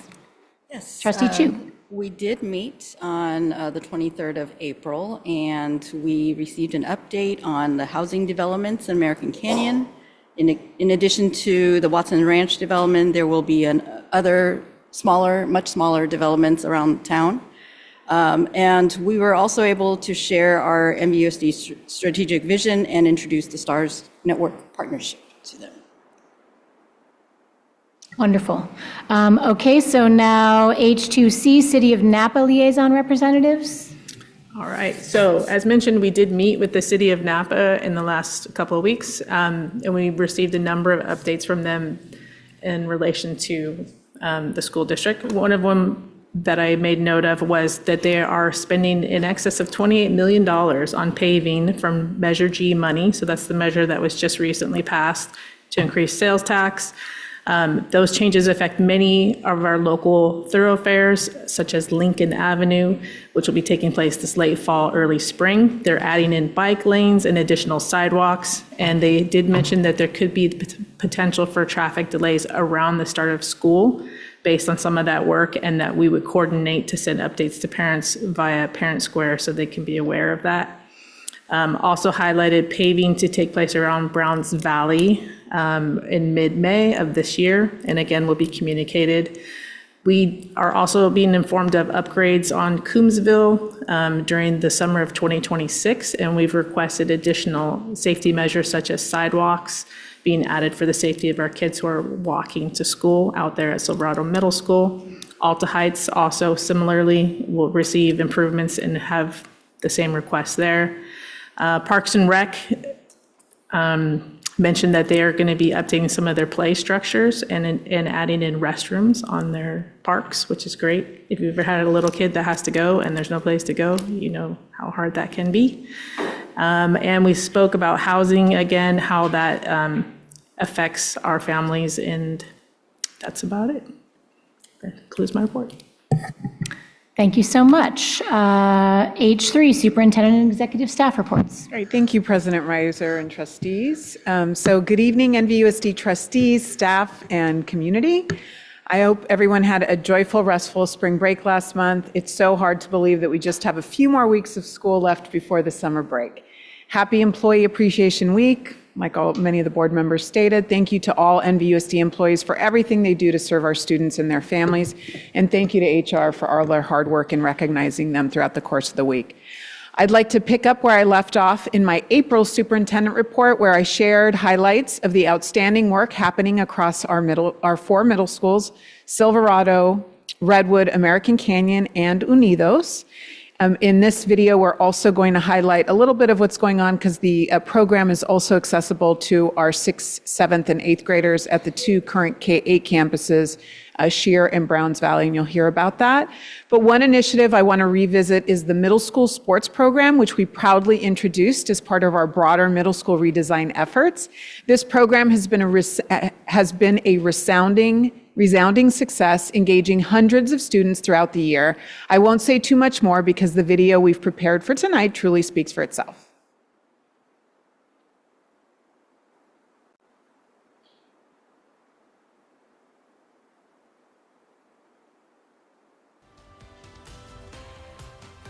Now in its third year, NVUSD's free middle school athletics program is thriving, offering 6 sports that bring students together through teamwork, pride, and play. Students participate in cross-country, girls volleyball, soccer, basketball, track and field, and badminton. Students compete through our comprehensive middle schools, American Canyon, Redwood, Silverado, and Unidos. Students from Browns Valley and Shear TK through 8 schools also join in, playing on teams at their neighborhood middle schools. Thank you for supporting middle school athletics, where connection, confidence, and competition thrive. Great. I want to thank Mr. Weckler for his leadership as our middle school athletics director and for helping make this program such a success. I also want to thank the board for its continued support of the initiatives aimed at enhancing the educational experience for our NVUSD middle schoolers. As Mr. Weckler noted in the video, the program is building connection, confidence, and healthy competition, critical components of development during the middle school years. It also serves as a bridge to high school athletics by introducing students to new sports and building their foundational skills. I'd like to share a personal story that brings this to life. My niece's daughter, a 7th grader at Redwood Middle School, is a gymnast who's been mostly dedicated to sports outside of school, and she decided to try track and field this spring to connect more with her classmates. Not only has she found a new passion for running, but she's also been thriving at the meets, and it's just thriving at the meets and building connection with her classmates on campus after school, and has enjoyed meeting middle schoolers from other NVUSD middle schoolers as well. So I've gotten that direct report from a family member who's a 7th grader in the system. It's a great example of how programs like this can open doors for our students and strengthen their connection to school. Tonight, I want to take a moment to recognize the tremendous efforts underway across all of our campuses, both at elementary and secondary schools. They're all in different parts of the assessment calendar and schedule, as they administer the CASP assessment in grades 3 through 8 and grade 11 across all of our NVUSD schools. As you know, CASP serves as the state's accountability measure for evaluating student mastery of the core content standards. I've heard from several principals who shared creative and thoughtful ways they motivated students to do their absolute best, all while fostering calm and supporting learning environments. I want to wish all of our students success on this important assessment, and at the same time acknowledge that it represents just one measure of learning. Our dedicated teachers continue to provide students with multiple meaningful opportunities to demonstrate their knowledge throughout the year. And speaking of advanced placement exams and the College Board, we do want to wish good luck to all of our students that are taking those rigorous AP exams that really are exams measuring their knowledge after taking the equivalent of a college level course. I was pleased to return safely from New York last night at SFO, where you were too. You landed at SFO a little bit before I did. After spending several days with the College Board as part of my ongoing service on their National Superintendent Advisory Council. During the meetings, I had the opportunity to learn about several exciting developments, including the launch of new CTE-focused advanced placement courses slated for the 26-27 school year. These new offerings in AP Business and Personal Finance, AP Cybersecurity, and AP Networking are part of the College Board's Career Kickstart initiative. I was particularly encouraged to also hear that additional AP courses in the fields such as healthcare and agriculture, so there'll be AP Ag course and an AP Healthcare course, are also being considered for the future and are currently under research and development there. In addition to curriculum updates, superintendents engaged in discussions and provided feedback on new professional development opportunities designed to strengthen high school counselors' ability to advance equity and expand access to college and career readiness pathways. In fact, they are designing a professional development experience where counselors can get certified in AP college counseling to ensure that they are well aware of the opportunities that students can pursue.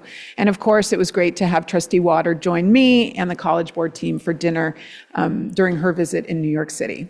Upon return from New York, I had the opportunity to engage more deeply, sticking with Strategy 2, engaging more deeply in Strategy 2 of our strategic plan, which focuses on college and career readiness. This afternoon, I visited American Canyon Middle School, where I spent time with approximately 360 8th graders. It was very loud in there.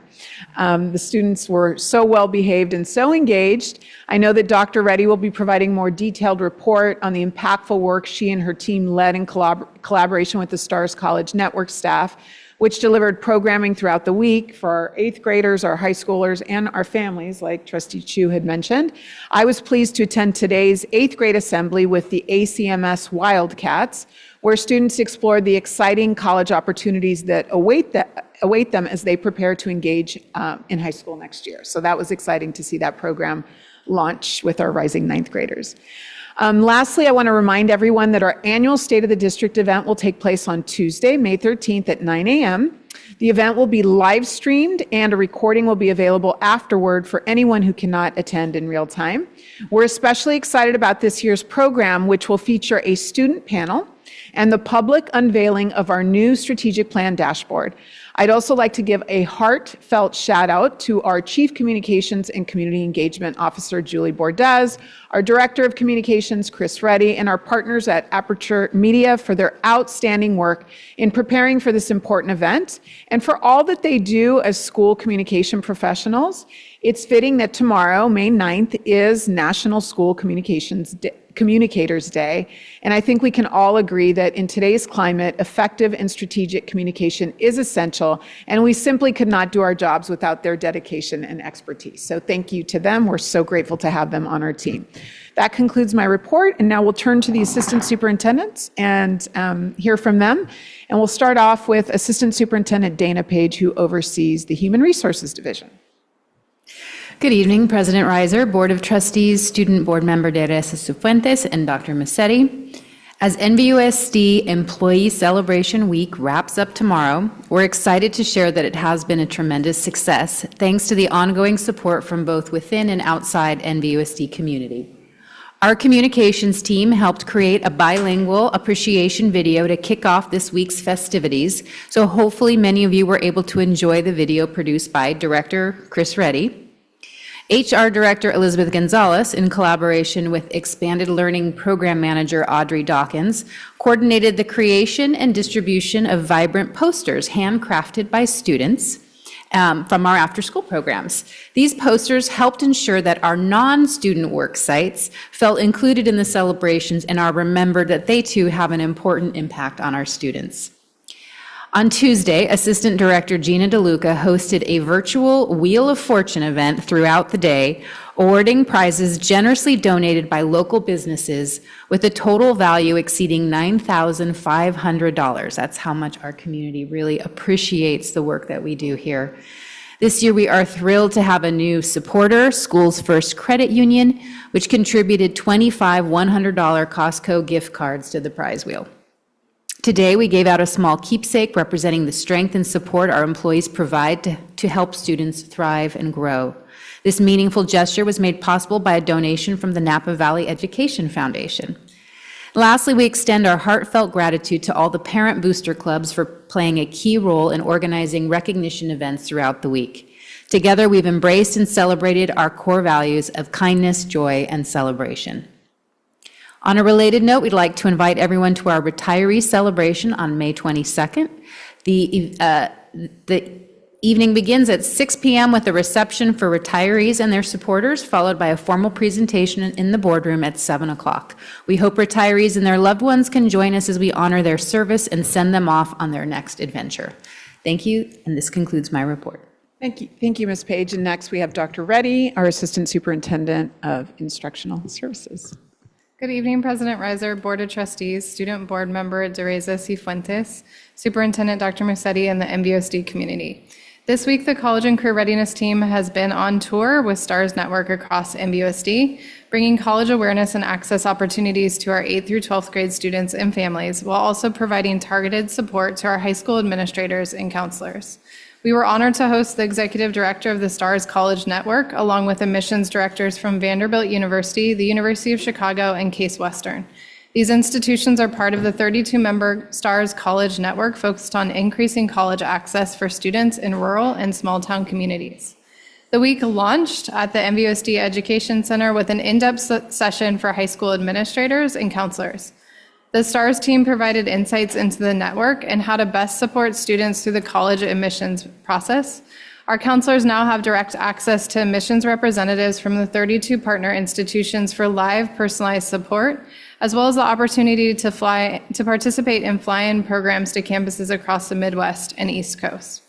Student and family engagement was a central feature of the week. On Monday evening, 125 MVUSD 8th through 11th grade students and their families were invited to Napa High School for a workshop on college access and the STARS network. On Tuesday, families joined a live virtual college fair featuring all 32 STARS partner schools, which was hosted live from them here in Napa, highlighting the breadth of post-secondary opportunities available. On Wednesday evening, the top 20% of MVUSD juniors were invited to officially begin their college application journey, supported by 2 STARS college counselors based out of the University of Chicago that will be supporting our MVUSD 11th graders. 146 students and families received guidance on how to navigate the application process and learned about the long-term support available through the STARS network. We are also thrilled to announce that 25 MVUSD students have been accepted into competitive summer fly-in college programs at the University of Chicago and Vanderbilt University. These students participated in a meet and greet this week to connect with one another and begin preparing for their summer college learning journeys. Throughout the week, the STARS team visited all K-8 and middle schools to meet with 8th grade students and share insights about preparing for high school and college. At our high school campuses, the team hosted lunchtime sessions where students received information, signed up for STARS resources, and connected with counselors for ongoing support and planning. A heartfelt thank you to the STARS Network, Director Mario Landeros, and lead counselor Kelly Watkins for their incredible partnership and leadership. Their collaboration directly supports Strategy 2 of MVUSD's strategic plan, sustaining, aligning, and expanding our partnerships with local community colleges and four-year universities to provide all students TK-12 with authentic real-world learning experiences. College, however, is not the end of the journey for our students. We're preparing them for life. The College and Career Readiness team reconvened earlier this week on Tuesday, May 6th, to continue developing shared vision for college and career readiness pathways and co-created a draft definition of real-world learning for all NVUSD students across grade levels. Significant progress has been made since the team's last meeting in January, including collaboration with ConnectEd to begin expanding college and career readiness work into elementary and middle schools. As a part of this next step, middle school principals joined the team's final meeting of the year to strengthen the bridge between secondary and post-secondary preparation. The ConnectEd team worked with Director Landeros to co-design a K-12 college and career continuum, a draft of which was shared for feedback during the session with our principals. The continuum will serve as a foundational guide for aligning curriculum, instruction, and student experiences. Additionally, the team reviewed current and emerging college and career pathways, discussing how they align with the graduate portrait and the key components required for future success. The conversation focused heavily on equitable access to real-world learning opportunities, and participants emphasized the need to deepen partnerships with industry and higher education. This week represents a culmination of months of visioning, planning, and collaboration across departments, school sites, and community partners. NVUSD remains committed to building a coherent, inclusive, and high-impact college and career readiness system that prepares every student for the future they choose. As I conclude my report, I want to thank the classified and certificated support staff across all departments who work collaboratively to support our students on their learning journey towards college and career. And that concludes my report. Thank you so much, Dr. Reddy. Next, we have Assistant Superintendent Rob Mangwala, who oversees business and operational services. Good evening. Thank you for the opportunity to update the board and the community. In the technology department, we were working diligently on the intercom project and to have all of our schools with our new intercoms completed by 7/1. So we're excited about this improvement. The technology department is also working with Syntegic to set up the infrastructure for our safety and badging system to be ready by the fall. The enrollment department is busy placing students for next year, and preparing for TK has been an exceptionally big lift this year due to including all 4-year-olds beginning next year and reduction of class size from 24 to 20. Rob Murray, our demographer from King and Associates, Susan Miller, the Director of Enrollment, and Peter Brood, our Director of Data and Assessment, will also present on our annual demographic report later tonight. Peter Abood from Data Services is very busy supporting CAS testing. We anticipate that all of our testing will be complete over the next couple weeks. The business office is putting the final touches on our budget for the 25-26 school year. At this point, we anticipate having a balanced budget, but we still have some work to do. However, there's lots of changes coming from the federal side that will likely have a very negative impact on school funding, including proposed cuts or elimination of funds. So the details still have to be worked out. They're a little bit sketchy, but at this point, there's at least a proposal on the table to eliminate Title III, eliminate migrant ed, cut $70 million from teacher quality partnerships, federal work study, and preschool development grants. So we'll just watch this closely. They are on a different budget cycle, so it will not likely, I should say likely because things change, impact us for this coming budget year, but it would be the following budget year. And so this is just a proposal right now, but we're just watching it very closely. So again, if this occurs, we will lose significant funding for some very important programs that serve our most needy students. So we'll watch that very closely.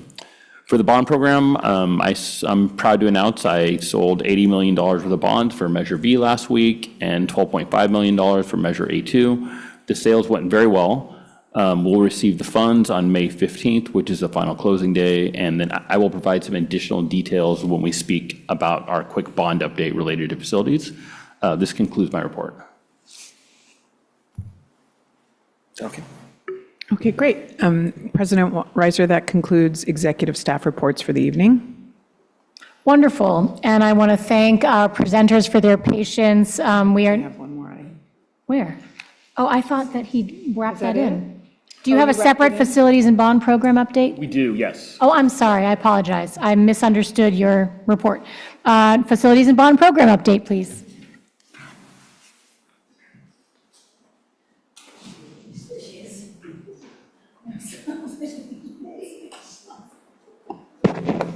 I was like, up, down, it's time. Trustees, Dr. Massetti, thank you for having me here tonight to give the facilities bond update. Pardon? Okay, great.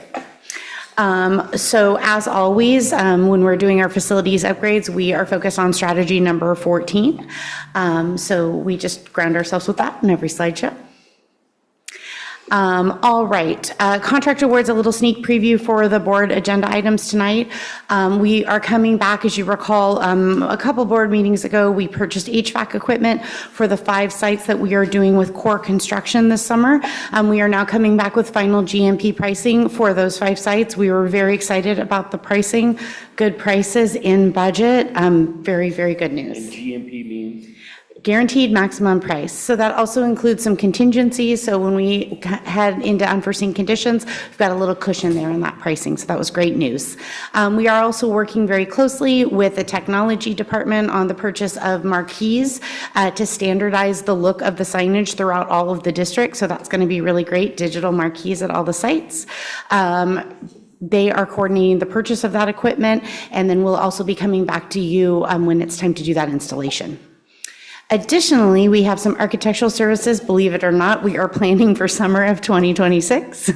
So we will be taking contracts with QKA for design at Redwood Middle School, and then some other work on capacity over at Unidos that is not associated with the bond program. All right. You want to brag about pavement? Go. Yes, You're I do. excited. So it's such a simple thing. I am literally trying to pave the world, meaning all of Napa campuses, and so far I've been really successful with it. So I was at PV yesterday where I spoke about the work that we're doing this bond, and I think I was pretty close to the Pope yesterday. I'll just say that. Like, I got lots of applause over something as simple as blacktop.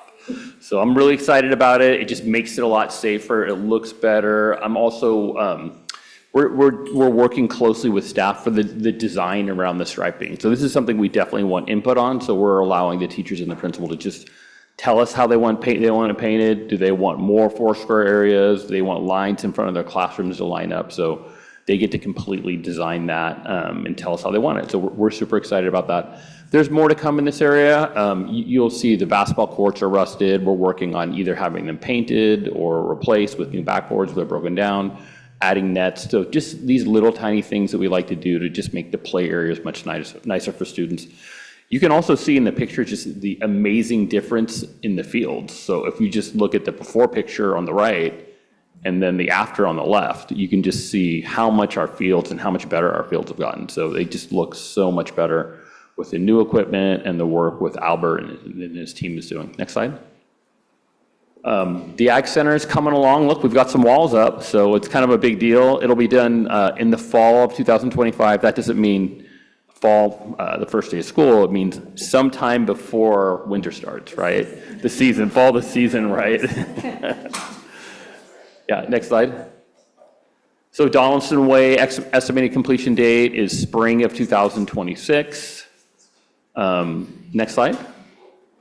So this slide with the fine print on it, so I'm not going to go over everything here. It's from our financial analysts, and so it's a summary of some of the data from the bond. And so we sold our bonds over 2 dates, so April 30th and May 1st. The first one was the Napa area, $80 million worth of bond. We had a lot of demand. I could have sold probably $900 million worth of bond that day. And so literally, you'll see in the next slide, for some I should say timeframes, we had 9 times the orders that we needed. So we did really well. Our credit rating, while it was the same, they have a really positive outlook, and the Napa name just sold really well. It sold like the highest rated bonds that day. So we did really, really well with that. We sold the bonds for American Canyon the next day, slightly less demand for the American Canyon bonds. That was primarily due to the size. So the size of the bond's a little bit smaller. It was harder to fill that price range. There were more retail buyers in that area. So again, all the proceeds go to what we've outlined in our bond plans. Really excited. American Canyon area, so we sold the last batch of bonds, so no more sales in American Canyon. For the Napa area, we sold the first of likely 3 issuances in total. Next slide. So a lot of data here, but probably the most important thing is that yellow line. So we made a commitment to the taxpayers that we'd stay below $22, and we will definitely make that commitment. And so when you look at this, you can see we're far away from the $22, but we still have 2 more issuances to go. And you can see how they structure it. So the first 2 really short-term bonds, what that does is we have some short-term bonds, and then it allows us after 2 years to issue the next batch. And so when I worked with the financial advisors, I just made it really clear we needed to stay well below the $22. And I also need to sell pretty fast, meaning I want to get a lot of work done quickly, because the quicker we get it done, the less expensive it will be. And you can see that in the contracts we're bringing to the board. So we've done a lot of really good work in terms of keeping pricing right where it should be and even less expensive. Next slide. So this is for A2. The commitment there was less than 20. So we hit that goal. You can see that because we're not selling any more bonds. So we definitely were able to do that. And I'll provide some additional formal information around this a little bit later, I'd say early next year. Next slide. So this shows the sales. This is the order summary. So the first graph, the bigger one on the top, is the Napa area. So you can see for our bonds that were due in 2055. So we had 14 times the order. So just enormous demand for the Napa area bonds. I want to say we sold out in like 20 minutes. So it was really, really quick. So American Canyon area, a little bit less than that. The finance company actually ended up buying some of the bonds because the issuances in the middle, it's probably just structured too small. The dollar amounts were too small. And institutional buyers aren't really interested in bonds too small. It's just too small, too much work for them. Next slide. I think that's it. Any questions? Thank you. Thank you so much, Mr. Manguala and Ms. Jurgensen. Okay, now that brings us to our very patient presenters. We've moved item J4B to next on our agenda, and that is let me read it as it is written on our agenda, the DLAC presentation. That's all it says. So please come to the mic. Thank you so much.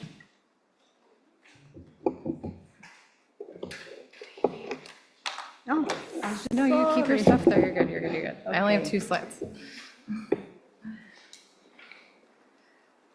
So before we get started, after the opening of the presentation, the remainder of the presentation will be in Spanish. So for participants in the boardroom, if you need translation, Director Manning has some of those available.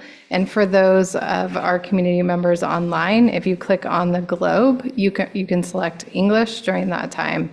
And I'll just give a minute to see if there's anybody in the boardroom.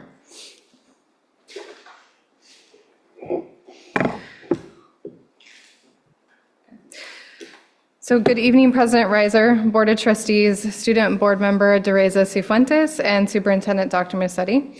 This evening, an incredible team of NVUSD parents from the District English Learner Advisory Committee will share about their leadership, their advocacy, and their engagement in NVUSD with our families and our schools, and it's a privilege to introduce them this evening.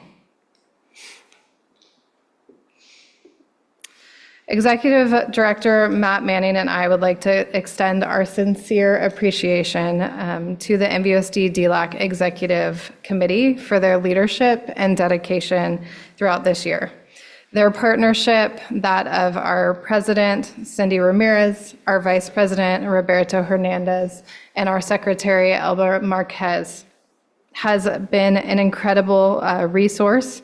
They have played a vital role in strengthening family engagement and supporting the success of our multilingual learners across the district. The Executive Board has consistently elevated parent voice and worked collaboratively with district staff to improve programs and services. We are grateful for their commitment to our shared goals, and we look forward to hearing from the Executive Committee and DLAC parents that join them this evening during their annual report. And I have to say, it's a special privilege. I often get to work alongside one of our students in the audience this evening for our student advisory, and so to have her here tonight supporting her parents as they lead this evening is a special privilege. With that, I will turn it over to our DLAC executive team.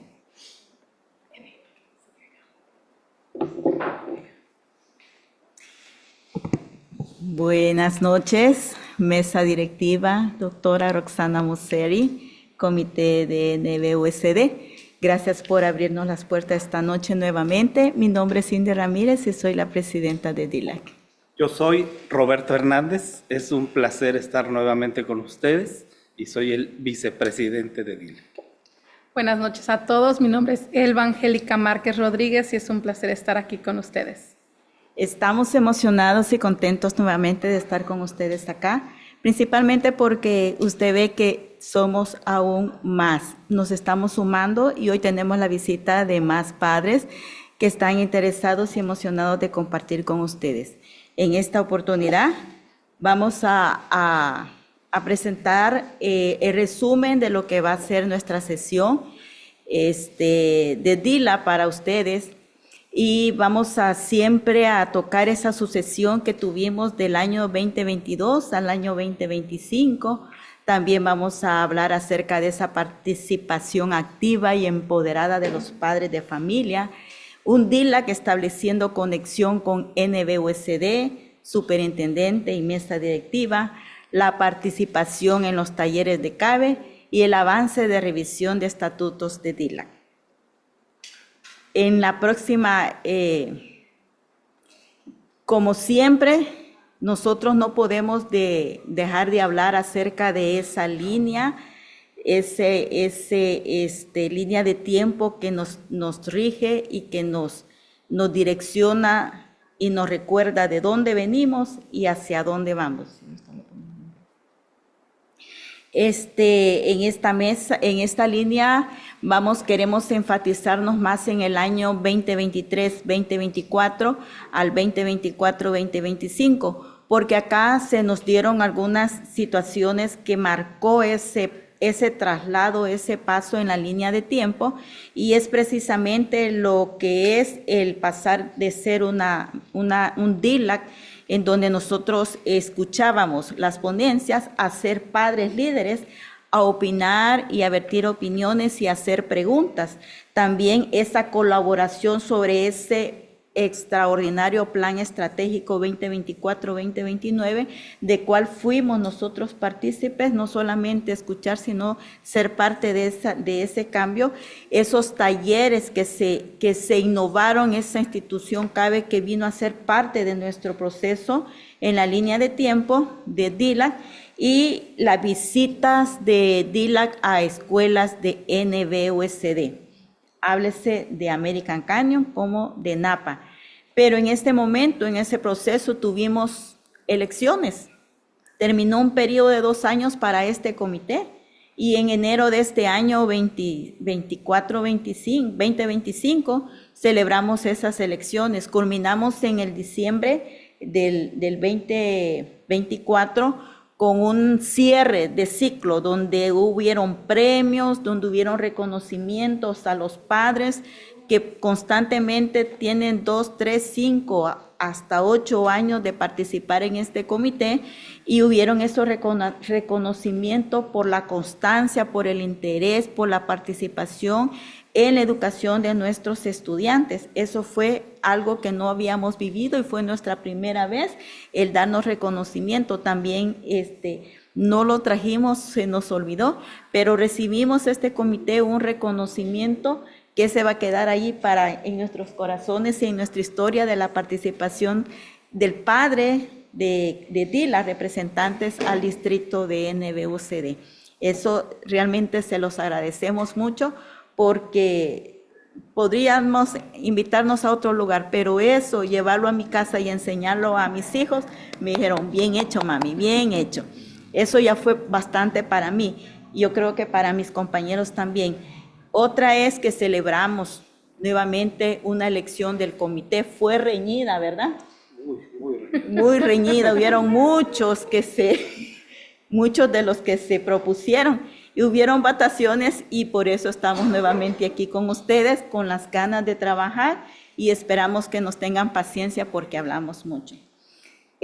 Otra es que seguimos conectando con las escuelas, visitando escuelas, y hemos iniciado con esa revisión, hoy sí sentándonos a revisar los estatutos de DILAC, que nos va a direccionar de aquí, decimos nosotros, a 5 años, 6 años, donde se vuelvan a revisar, y esperamos que en la próxima entrega del año 2026 ya le podamos decir, los estatutos ya están listos.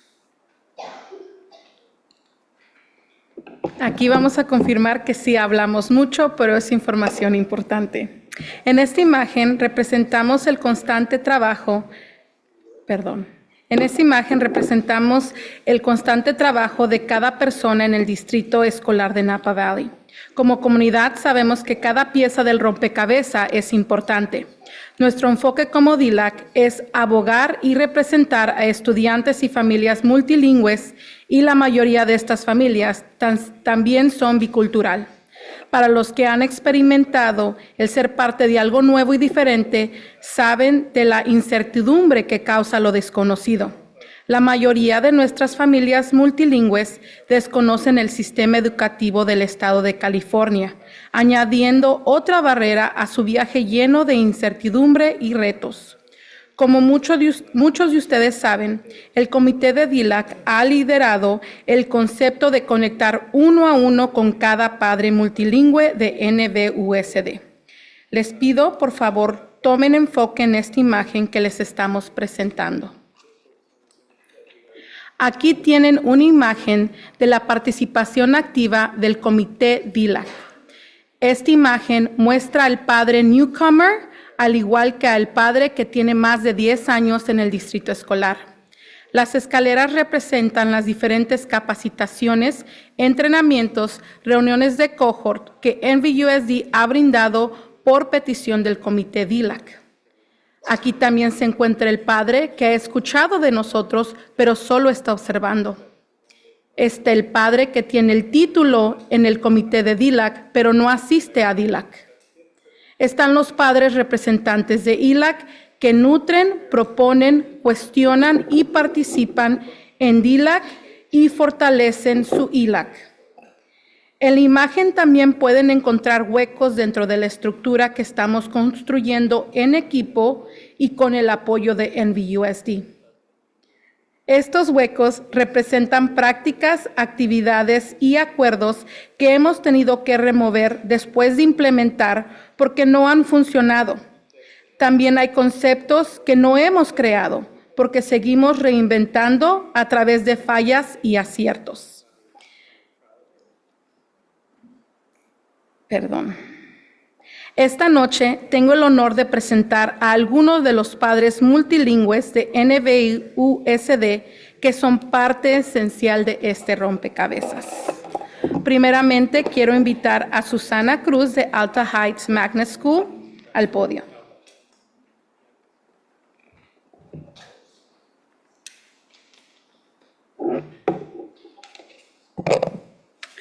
Buenas noches, integrantes de la mesa directiva, doctora Rosana Musetti y demás personas aquí presentes. Mi nombre es Susana Cruz. Tengo 2 hijos en el distrito escolar, uno en el 7º grado en Silverado Middle School y el menor en 4º grado en Alta Heights. Y soy representante de Alta Heights. Esta tarde me dirijo a todos ustedes con gran gratitud por todo el avance que hemos tenido en nuestro comité de DILAC. Noté grandes avances en nuestras reuniones de DILAC. En lo personal, fue un año de mucho aprendizaje desde nuestras clases de CABE y toda la información importante que en cada reunión se nos compartía. Agradezco mucho a los directores de las escuelas primarias y escuelas secundarias. Siempre tuvieron una gran disponibilidad para explicarnos en cada reunión temas muy importantes relacionados con la educación de nuestros hijos. Adquirimos conocimientos de cómo ayudar a nuestros aprendices de inglés, cómo poder conseguir un tutor en el caso de los alumnos de las escuelas secundarias, por mencionar algunas tantas cosas de interés que aprendimos en nuestras reuniones de DILAC. En reuniones de COJOR, fue otro gran avance, ya que en cada reunión tuvimos la oportunidad de compartir con todos ustedes las necesidades de nuestras escuelas, desde el tema académico hasta cómo mejorar nuestras reuniones de ILAC. Interactuamos con varios padres de familia, donde compartimos ideas de lo que hacemos y cómo lo hacemos para tener éxito con nuestros estudiantes. Como representante de Alta Heights, quiero compartirles que nuestra comunidad escolar está feliz por la renovación de nuestra escuela y también por tener un excelente director que se esfuerza por hablar nuestro idioma. Creo firmemente que esto nos motiva para que con la ayuda de él, nuestro enlace de padres, tengamos más participación en nuestras reuniones ILAC. Pero a la vez quiero pedirles que si fuera posible, que tuviéramos más días a nuestro enlace de padres en la escuela, ya que hemos escuchado algunas necesidades de padres de familia, de aprendices de inglés, que la persona que se encuentra en la oficina principal no brinda ayuda como tal algunas veces a nuestra comunidad. Algunas veces tiene mala actitud y muy desagradable. Y creo que eso nos afecta para poder tener una participación activa y empoderada de los padres de familia. Gracias por el espacio y feliz noche.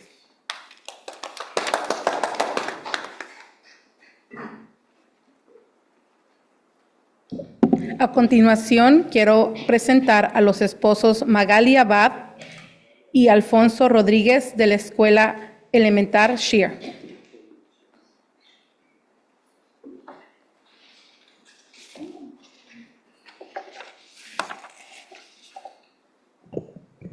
Buenas noches.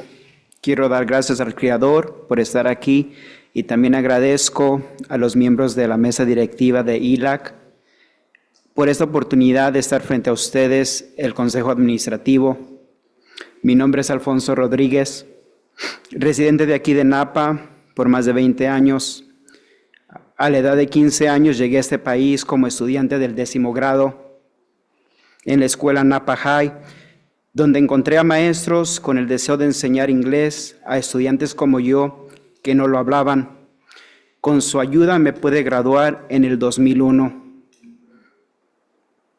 Ahora, 20 años más tarde, regreso al distrito, pero no como estudiante, sino como padre de 3 hijos que están estudiando en la escuela Sheer Magnet School. Para que un estudiante de cualquier grado ingrese al distrito, necesita pasar por el departamento de registro.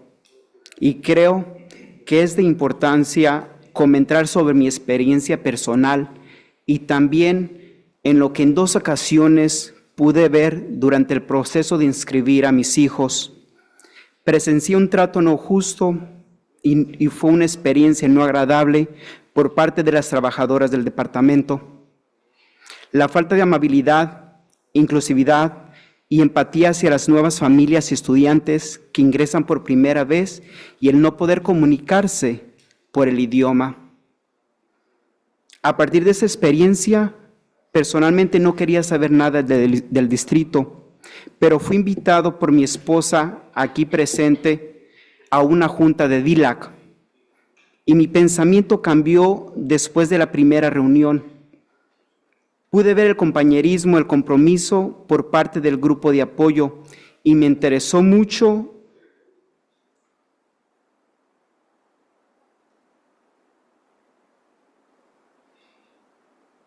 la información que se da, información de gran importancia para los padres. Llevo asistiendo a 4 reuniones de DILAC y admiro el trabajo arduo que el equipo está haciendo y extiendo mis más sinceras felicitaciones. Gracias.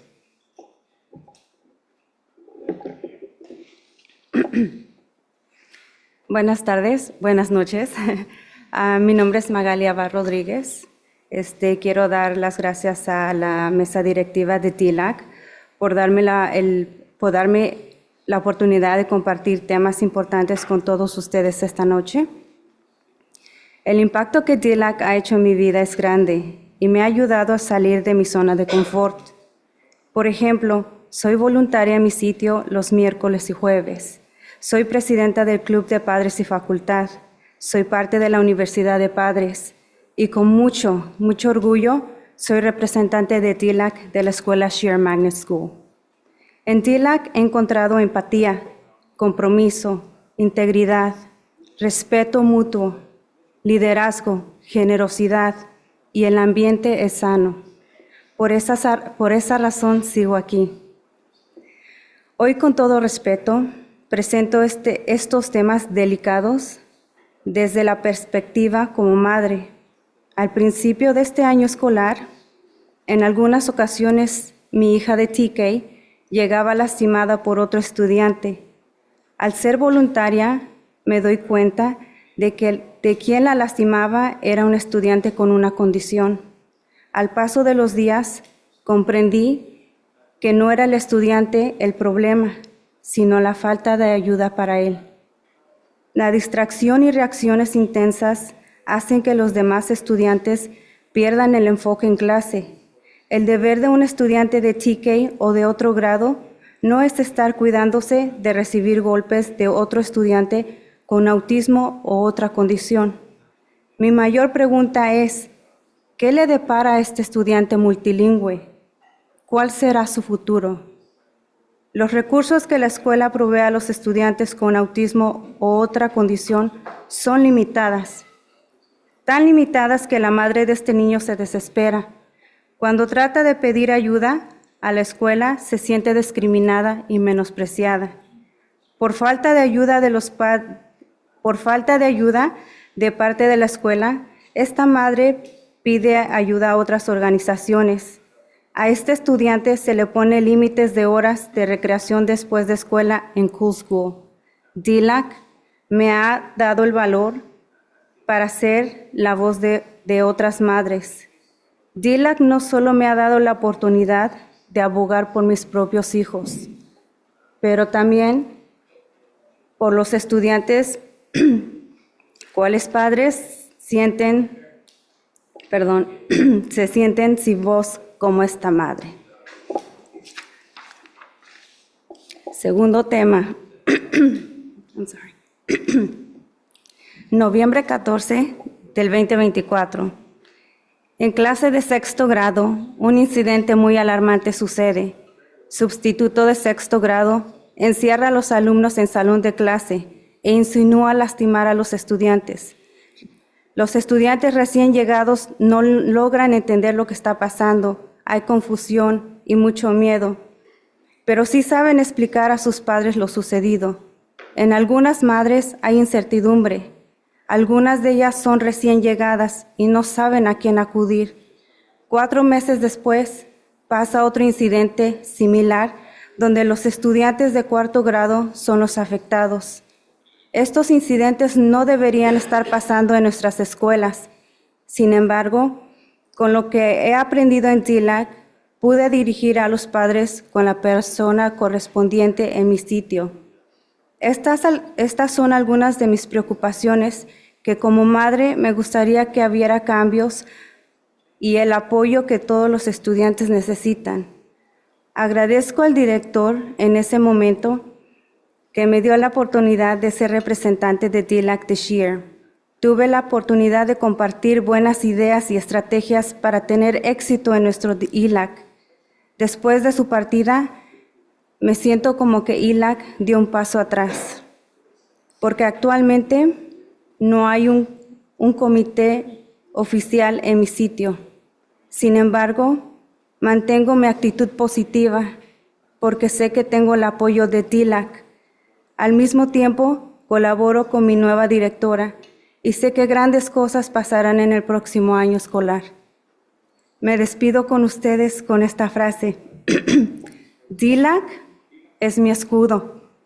Ellos enfrente y yo camino atrás de ellos. Gracias.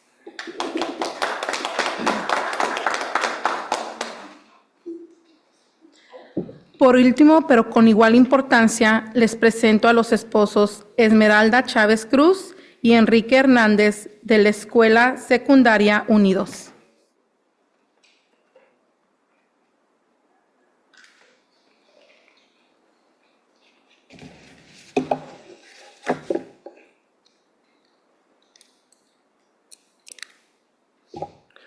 Buenas noches a la mesa directiva, a todos los presentes y a la superintendente Rosana Musetti.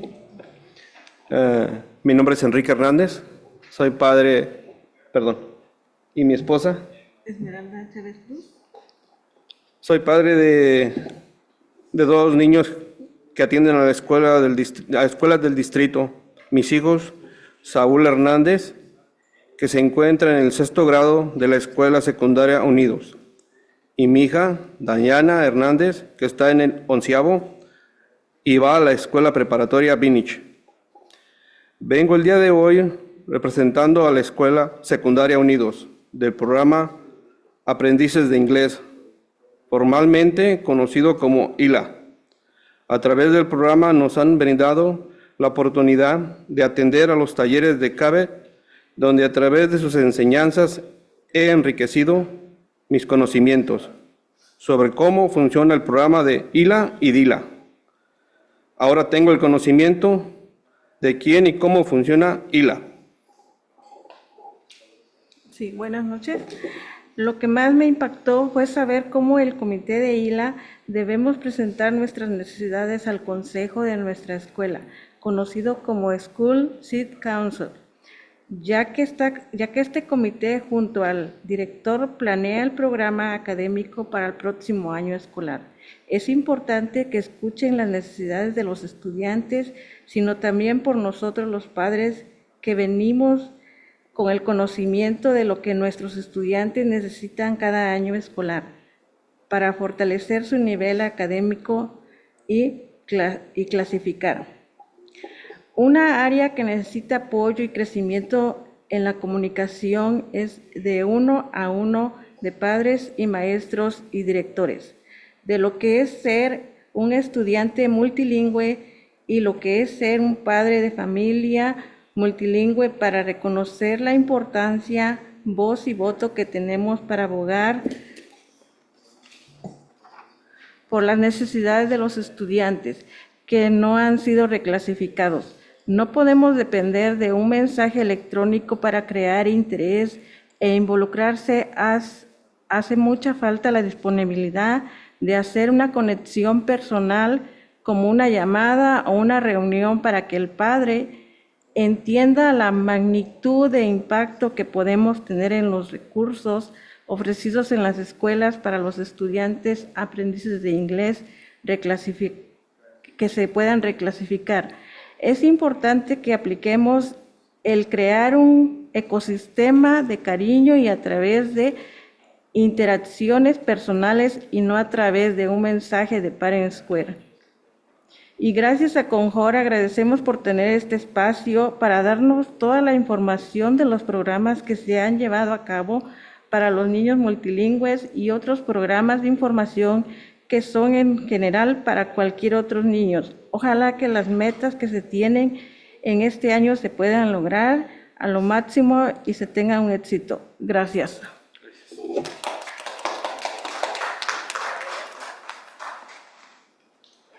Agradezco a los padres presentes no solo por esta noche, sino por su continua colaboración en nuestros cohorts, nuestros DLACs, nuestros entrenamientos y también las reuniones que tuvimos para contestar cualquier pregunta que tenían sobre esta presentación.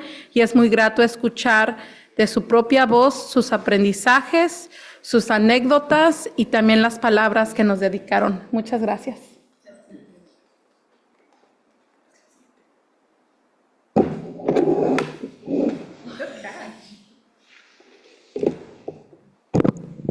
Buenas noches nuevamente. Quiero destacar el compromiso y el liderazgo que caracteriza a este comité. Estamos aquí para compartir con ustedes las conexiones que hemos logrado, no solo con papás como lo acabamos de escuchar, sino con múltiples personas, asociaciones. Colaboramos intensamente con el distrito escolar. En nuestras reuniones de cohort hemos disipado muchas de nuestras dudas, inquietudes y por supuesto que nuestras reuniones de cohort han sido enriquecedoras. Hemos logrado el interés de los papás. Como podemos ver, hemos logrado atraer no nada más a las mamás que participan, sino a los papás como parejas. Y eso es importante para la educación de nuestros hijos. Y es mucho más importante para nosotros como comité porque eso nos alienta a seguir adelante. Eso nos hace saber que vamos caminando por buen camino, que lo que estamos invirtiendo de tiempo, sacrificando el tiempo de nuestros hijos, de nuestro trabajo o el tiempo libre, rinde frutos. Y eso es más satisfactorio que cualquier remuneración económica. Algunas de nuestras dudas, inquietudes, como ya lo comenté, han sido disipadas gracias a la colaboración con los directores que nos han proporcionado información verídica, información certera de primera mano, trayéndonos a directores de diferentes instituciones. Hemos tenido la participación del sheriff, hemos tenido la participación de la Chief González, programas de verano, de los attendants, del Departamento de Registraciones, que a pesar de que escuchamos un comentario no muy bueno, esperamos que nos apoyen para revertir estas situaciones, porque el trabajar para este distrito deben hacerlo con entusiasmo, con cariño, porque de los estudiantes que están en este momento en nuestro distrito escolar, depende nuestro futuro, no nada más el de ellos, nuestro futuro. Entonces, si nosotros nos dedicamos a formar niños educados, queridos, con valores, por supuesto que nuestro futuro va a ser mejor que ahorita. Nos han proporcionado información sobre las reclasificaciones, sobre las oportunidades de becas estudiantiles, sobre diferentes programas de tutoría. Nos han presentado los proyectos de modernización de las escuelas, que por supuesto hemos tenido el gusto de participar activamente. Nos han proporcionado información de la red universitaria STAR, de las políticas de uso de teléfonos y un sinfín de temas que ustedes conocen y que no voy a mencionar todos por cuestión de tiempo.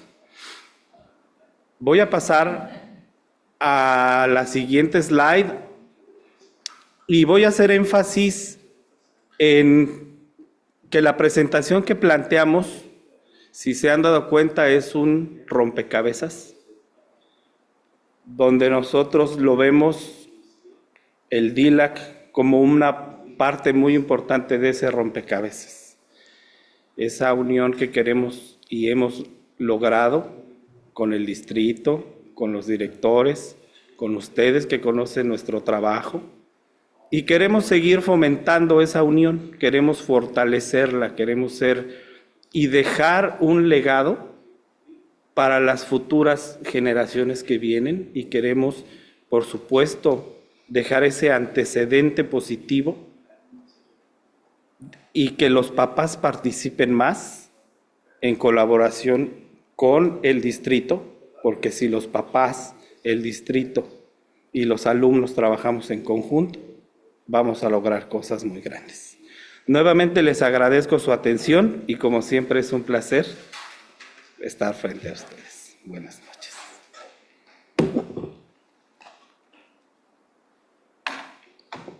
Es bonito escuchar y realmente que sí me salieron mis lágrimas. El saber de que el trabajo que tú haces, ustedes como dan su trabajo en la comunidad, esas horas de desvelos, esos trabajos que pasas aquí reunidos hasta las 10 de las noches, esas reuniones del comité vía Zoom dejando a nuestros hijos, a nuestros esposos, esposas, allí a un ladito con todo el afán, con todo el propósito, sin quejas. Yo no he oído quejas del comité hace ese tiempo. Trabajar poniendo nuestra mirada siempre en los más de 16,000 estudiantes. Y nunca me imaginé que los padres, nosotros convocamos al papá, que vemos que viene en pareja, pero no dictamos lo que van a decir, no definimos lo que ellos van a hablar, no ponemos palabras en sus labios, sino que lo que les invitamos es que esta es una oportunidad para presentarles a esta mesa distinguida, y que ellos pueden hablar con toda la confianza a ustedes. Pero qué bonito escuchar que este caminar, que ya vamos 3 años, ha dado su fruto. Y esa es una compensación, es una recompensa, es un levantar esa cosecha que realmente nos entusiasma a seguir trabajando. Y sí, yo les agradezco mucho esas palabras. Realmente nos anima a que sigamos trabajando y a que tengamos esa visión, como lo tiene nuestra superintendente, alguien que es visionaria. Yo realmente la admiro porque ella pone su mirada en nuestros estudiantes. La red universitaria STAR, ayer que estuve en Vintage, mi hijo iba todo desanimado porque él ya tiró su línea de estudio, pero llegó en la casa, mami, vamos a hacer eso, vamos a hacer otro. Entonces dije yo, eso es lo que yo quería ver en él. Y hay muchos aciertos, vamos a hablar de aciertos y desaciertos en lo que es DILA, porque no podemos avanzar si no vemos nuestros errores, si no vemos nuestros vacíos, si no vemos aquellas áreas que debemos exponer para poderlas solventar y educarlas, ¿verdad? Voy a hablar primero de los aciertos. Hemos tenido una participación activa y espontánea.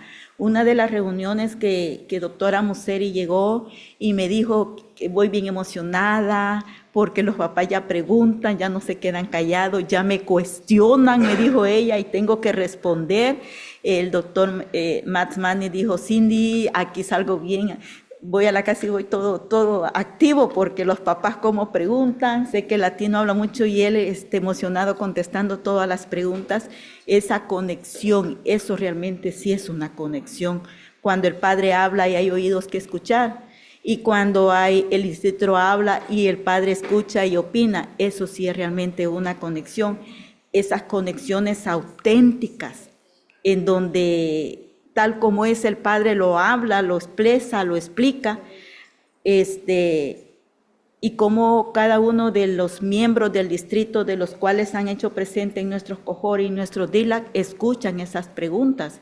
Cuando desarrollamos y formamos una agenda, la formamos junto con nuestro director ejecutivo, Max Manning. Y algunas veces está la doctora Mónica Reddy, está Fabiola, y juntos con el DILAC formamos esa junta, esa agenda. Y al ver que tienen ese interés, esa oportunidad de expresar, para nosotros es un terreno ganado, que no pensamos ceder. Es un terreno muy ganado y eso nos hace a nosotros sentirnos bien. También eso de la hoja de compilación de necesidades. El padre está poniendo, no solamente escribiendo su necesidad, sino que él en el próximo COJOR, él espera escuchar una respuesta. Y eso es lo que nosotros hemos pasado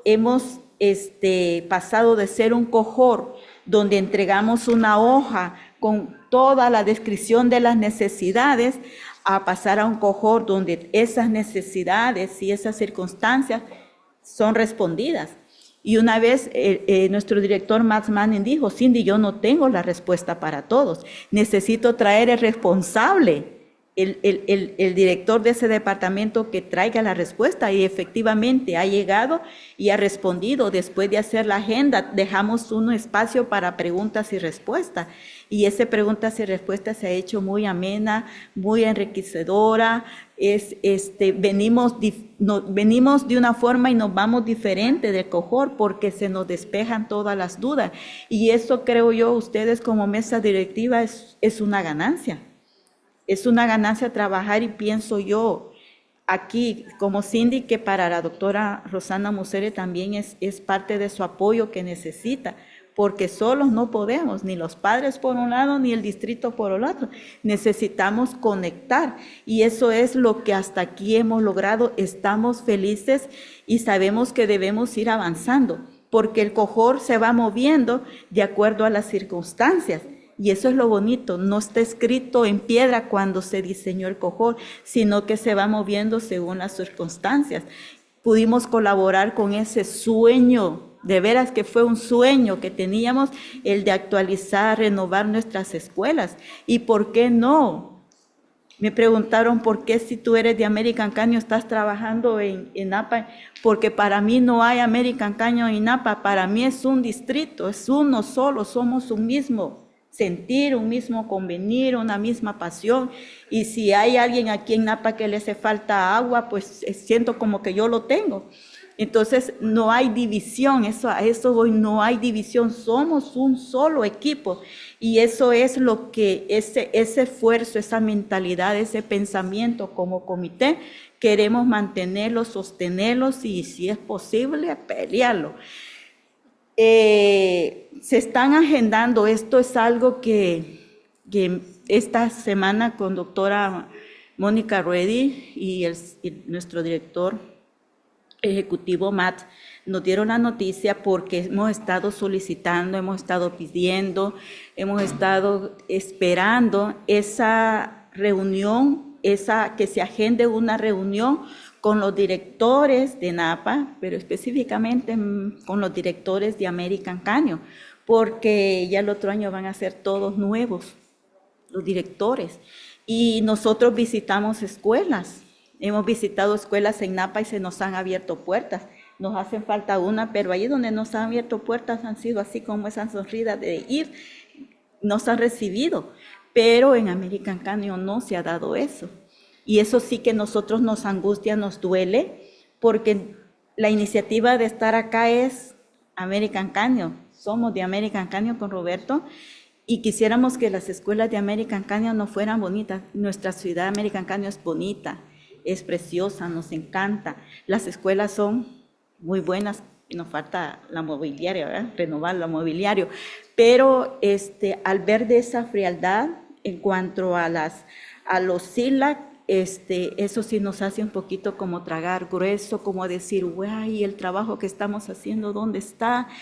Y nos vimos en la necesidad de tocar puertas. Ustedes saben que a mí me gusta tocar puertas y he ido a tocar puertas, ¿verdad? Para abrirnos tuvimos que volver a trabajar en los islas de American Canyon High School y Middle School, hacerlo juntos, volver nuevamente con Roberto a ser el presidente porque se había enfriado eso que estaba en auge.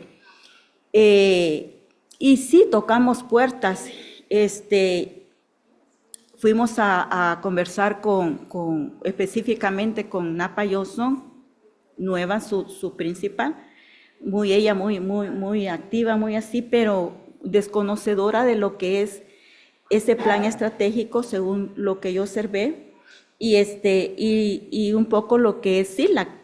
Pero ella pues escuchó lo que llevábamos, escuchó el mensaje por el cual fuimos a tocar puerta. Nos sentamos a explicar, llevé documentación, empecé yo a explicar cómo es que Napa, cómo es que las escuelas, cómo American Canyon debe ser parte de ese sueño, de ese plan estratégico, de ese sueño de hacer unas escuelas. Y aquí ando esta hoja, que no se me olvida, escuelas inclusivas y acogedoras, por lo que estamos trabajando y son parte, les digo, no es distrito de Napa, es distrito de Napa y American Canyon, nos ponemos el mismo vestido, el mismo zapato, comemos lo mismo porque soñamos, tenemos el mismo sueño, no estamos divorciados, somos uno, esa es la entrega. Y no quiero dejar de mencionar que recibimos con Elba porque con ella fuimos un mensaje, ella dio señales que sí iba a tomar lo que habíamos llevado y el día de ayer recibimos un email. ¿Y saben qué? Ella convocó a un ILAC el día martes en la noche y le llegaron los papás, porque ella quería convocar un ILAC en la mañana y los papás no llegan en la mañana. Convocó un día en la noche, le llegaron papás, los papás se entusiasmaron, hicieron el contacto con ella. Me sorprendió porque mandó un email, un resumen exagerado donde ella se emocionaba de que había tenido el primer contacto con los papás. Entonces me llama la inquietud que ella lo único que esperaba que alguien llegara a tocar puertas y decirle, no, eso no funciona así, eso funciona de esta manera. Y entonces ahora ella dice, oh, estoy contenta, estoy feliz, emocionada, Cindy, Elba, porque los papás no solamente vinieron solo 6, pero para ir a abundancia, y yo entiendo eso. No solo eso, sino que se comprometieron al próximo año seguir trabajando. Y créanme que eso ya digo, ok, vamos a seguir tocando puertas, porque para mí ya eso en American Canyon es ganancia. Realmente es una puerta que se abrió y yo espero que eso siga siendo así. Pero como en todo matrimonio, no todo es rosa y es miel, ¿verdad? Siempre hay cosas que no funcionan bien. Hoy les voy a mencionar los desaciertos. Y voy a dejar este espacio un poco abierto para que mis compañeros, si algo se me escapa, por favor lo digan, porque necesitamos, yo no quiero solo mencionarlos, sino que quiero y necesito de que quede escrito para seguirlos trabajando en el próximo año escolar. Y cuando venga a volver a pararme aquí con esa línea de tiempo, yo le digo, ok, ya ganamos terreno en estas áreas. Y es precisamente eso, de que ha disminuido la participación de las reuniones en las escuelas, en las reuniones de COJOR y en las reuniones de DILA, porque seguimos poniendo reuniones paralelas. Entonces el padre líder de una escuela tiene que decidir para dónde se va. Entonces, muchas veces se dirige a otro y deja desatendido lo que es COJOR y lo que es DILAC. Entonces, aquí solicitamos desde inicio del año, hace 2 años, que cuidáramos la agenda de no poner duplicadas esas reuniones para no afectarnos. También necesitamos y esperamos que el inicio del año escolar, porque tenemos escuelas en Napa y American Canyon que terminamos este año lectivo 2024, 2025 y aún no tienen su ILA formado. Eso sí no lo entendemos y nos hemos encontrado que no. Acabo de mencionar Napa Johnson y la principal de Napa Johnson cerró el año escolar, está cerrando con ese ILA y ella está más que feliz y nosotros también. Y así quisiéramos que las otras escuelas. También Muchas de las escuelas tienen su ILAC, pero no hay representante en DILAC. Y ellos dicen, sí tenemos ILAC, pero no tenemos representación en DILAC. Entonces no hay un clic. Cuando ellos tienen un ILAC y tienen representantes, escuchan la información que tiene del distrito y la llevan a su escuela. Entonces, cuando no hay un representante, hay un divorcio, hay una separación.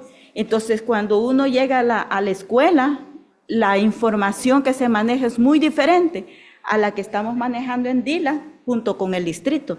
Entonces vemos una separación, una falta de comunicación y no podemos claudicar en dos pensamientos porque ellos piensan de una forma y yo aquí. Es más, mi hijo está en American Canyon High School y yo he llegado a sentarme a reuniones y me han dicho, ¿de qué estás hablando? Y le digo, sí, o sea, es información que yo he recibido del distrito y ¿por qué tienes distinta información? Entonces dice, no sabemos, pero American Canyon lo hace así. Digo, no, es un mismo distrito. No hay un distrito en American Canyon y un distrito en Napa. Entonces, esa falta de comunicación o compromiso de mantener la información, manejarla en todas las escuelas, tenemos que trabajarla en este próximo año. Hay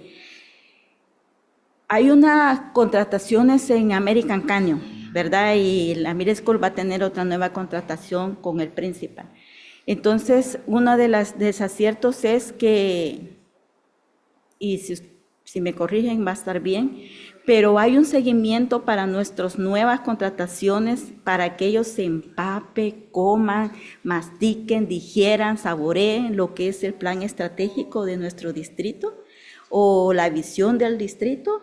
O estas escuelas inclusivas, estas escuelas que necesitamos que sean abiertas para nuestros padres, porque allí es donde vamos a tener ciertas circunstancias, porque al haber una contratación hay que darle un seguimiento a nuestros nuevos empleados para inducirlos en ese plan estratégico que hemos trabajado por un año y que estamos viendo los primeros cambios y están buenos.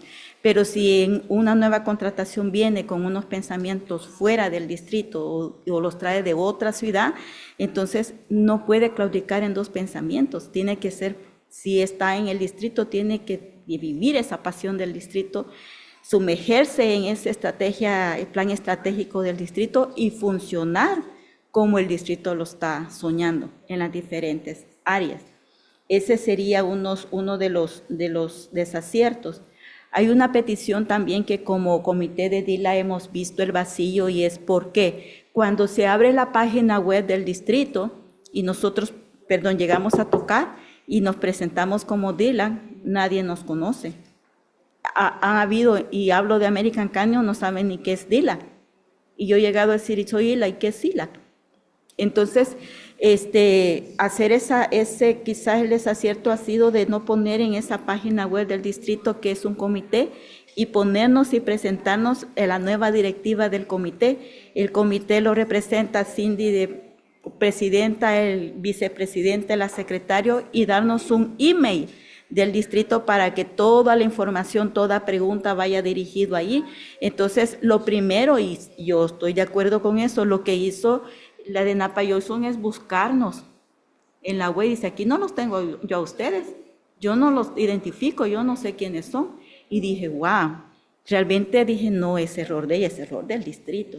Porque cuando hay una contratación, pues lo primero, cuando yo matriculé a mis hijos, lo primero que hice es ver el web, todo el distrito y ver cómo estaba todo.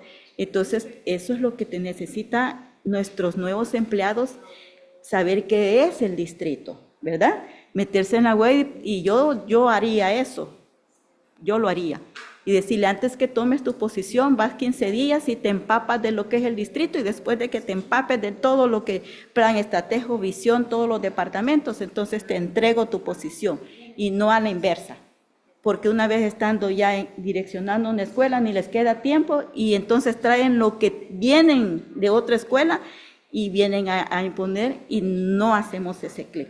Entonces, la consecuencia es la escuela, la consecuencia lo tienen los estudiantes, la consecuencia lo tiene ese padre, que lo que hace es retroceder y ya no quiere involucrarse con la escuela. Entonces, ahí sí es una de las desaciertos y un favor así de súplica de que cuando hagamos esas contrataciones, encaminemos, acompañemos al nuevo empleado, independiente del área, a caminar sobre eso. Empápate, te voy a dar 15 días, te empapa bien, habla nuestro lenguaje, sueña nuestros sueños, camina como caminamos, porque necesitamos que seas parte de la familia NBUSD, ¿sí? Que la sangre que corre aquí corra también en tus venas. Y entonces así sí vamos a poder hacer. Por eso es nuestra preocupación en American Canyon. 5 de los 5 van a ser nuevos. Y con nuestra principal en American Canyon High School, sabemos que es una cosa grande, ¿verdad? American Canyon, y ella se mueve y todo, pero necesitamos urgentemente, ya está agendado, ya lo propuso, ya lo tomó en cuenta doctora Mónica Reddy, en agendar una cita con nuestros 5 principales de American Canyon y presentarnos con ellos. ¿Hay alguna? Voy a dejar. Sí. Ya me había despedido, pero todavía no se libran de mí, discúlpenme. Se me olvidó comentarles que parte de esas conexiones y esas capacitaciones que nos ha proporcionado el distrito, tuvimos la oportunidad de asistir a CABE. CABE es quien nos capacita y nos ha ayudado a entender cuáles son nuestras labores, cuál es nuestra misión, cómo llevarla a cabo. Y este año yo tuve el honor de ir a la convención. Por supuesto que fue algo muy, muy productivo. Aprendí muchas cosas, y además de aprender me di cuenta que hay distritos que están un poquito más avanzados que nosotros en cuestión de ILAC y DILAC, pero también me di cuenta que hay otros que están mucho peor que nosotros. Y llevamos un gran avance. Fuimos a poner en pláticas con los demás papás, con los líderes, comentábamos y me decían, ¿a poco en su distrito hay eso? ¿A poco ustedes tienen eso? Sí, por supuesto, fuimos a presumir lo que sucede aquí. Y también nos dimos cuenta que hay distritos que tienen otras cosas un poquito más avanzadas, pero en ese camino estamos, y a mí me gustaría que el distrito apoye más a más papás para que la próxima convención de CABE asistamos, porque hubo distritos que llevaron 30 papás. ¿No? Entonces, al ver ese grupo tan nutrido, decíamos, bueno, ¿cómo es posible que vengan tantos papás y participen tantos papás?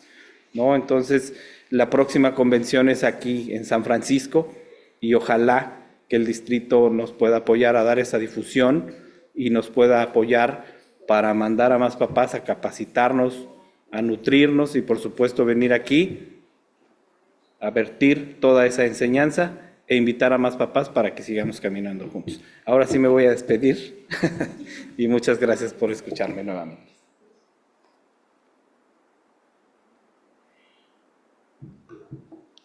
Una de las grandes metas y propósitos que queremos hacer unificando todas las piezas del rompecabezas, estudiante, padre, personal, distrito escolar, diferentes departamentos, diferentes organizaciones, PTA, PTO, School Site Council, ILAC, DILAC, por nombrar algunos, es fomentar y crear unificación a través de todos los departamentos de NBUSD con inclusión, equidad, respeto e igualdad para todas las familias multilingües, con enfoque a la reclasificación de los estudiantes multilingües bajo el enfoque del ecosistema de cariño. No podemos crear un ecosistema a través de un aparato de tecnología. El cariño se siente, el cariño se fomenta a través de una palabra cálida, a través de una sonrisa, a través de un apretón de mano. Así es que es fundamental que todas las piezas colaboren en persona, a través de una llamada. El contacto humano es lo que nos nutre como seres humanos. y siento que lo estamos perdiendo a través de la tecnología. La tecnología es buena y es importante, mas nunca va a ser la razón por la cual una persona se una a la otra. Y es muy importante para que nosotros sigamos con el propósito de coeditar los estatutos de DILAC y ILAC en conjunto con padres líderes multilingües, como aquí presente, y los demás que están dispuestos a unirse a nosotros. Realmente, yo quisiera dar gracias por el comité, ¿verdad? Pero como ustedes lo ven en la imagen, este es un trabajo entre NBUSD, DILAC y la mesa directiva. Yo les agradezco porque hemos tenido la experiencia grata de tenerlos a ustedes en DILAC, y el hecho de que ustedes hayan llegado al DILAC, el comentario de los padres fue wow, o sea que valemos, o sea que no somos alguien, o sea que somos importantes para el distrito. Esa fue la opinión del padre, Cindy. O sea que vinieron a escucharnos, Cindy. O sea que vino la mesa toda. Y le digo, sí, si este comité de DILA avanza es por la mesa directiva. O sea, no es un decir y no es un escribir en una página, porque una página aguanta con todo lo que usted escribe. Como dice Elba, la tecnología no. Ellos conocen cada punto, cada movimiento, cada decisión que se realiza en DILAC, cada una de la agenda, cada uno de los invitados, y ellos querían venir a escuchar. Fue algo que a los padres les inyectó el seguir también avanzando, el seguir aprendiendo y el seguir opinando. Yo les agradezco doctora Museri, esa iniciativa de visitarnos constantemente, el estar que la doctora Museri esté con nosotros constantemente. Para ellos, para los papás y para nosotros, el comité dice, ok, este sí es un buen plan estratégico que hemos formado, es esto que esa visión de esas escuelas inclusivas y acogedoras, precisamente, vamos para ese camino, vamos para lograr eso, y eso es lo que están percibiendo los papás. Cuando un papá está alegre, un hijo está alegre, y hay un buen estudiante. Y vamos a tener buenos resultados. Entonces, la red universitaria STAR va a querer darnos no solo 150, sino que más, porque el rendimiento académico de un niño es emocional, es emocional. Y cuando yo oigo a los papás hablar así, yo sé que va a haber una diferencia en los hijos. Yo lo veo en los míos. Muchas gracias.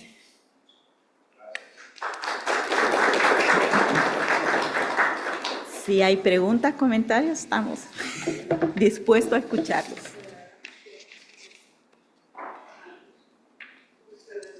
Sí. I was going to make you try and Spanish. Well, I know, but thank you so much for that wonderful and inspiring presentation. Any comments or discussion from trustees? I have just Trustee a Hart? quick comment. I wanted to thank the parents that came out tonight and spoke to us. I think it's very important to hear the voices from the community, and the fact that you're here and representing your schools and your children and their families and your community, we really do want to hear you, and we want to hear your voice. So I wanted to thank you for your time. I know you've sat here for hours waiting for your opportunities, but thank you for being here tonight and for sharing your concerns, because it's important for us to hear that, because you are representing such a huge part of our district. And for the leadership from DLAC, you guys are all amazing. I actually had the chance to come to one of your meetings over this last year for the first time, and it was very impressive. You guys are so engaged and interactive, and the amount of attention that your participants there were having with you and the interactions between everybody was great. So it's very impressive. We really do appreciate that, and I hope to be able to come to some more of those to be able to see that and help participate and listen. And please feel free to invite us and let us know what's going on so that we can help in whatever ways we can. So thank you for being here tonight. We all feel the same way. And I enjoyed the meeting too. thank you for all your help this fall. And, the meeting that I was thinking of, the meeting where you had the sheriff and the police chief, two impressive people. And I got a lot of great information from them. And we're going to have a new police chief. So there's another guest for you for the future. Thank you. Other comments? Yes. Muchas gracias por haber venido. Yo no sabía que existía este programa y se me hizo muy interesante. Y pues que tienen la iniciativa de conocer más sobre la escuela de sus hijos, se me hace algo muy importante que están haciendo. Felicidades.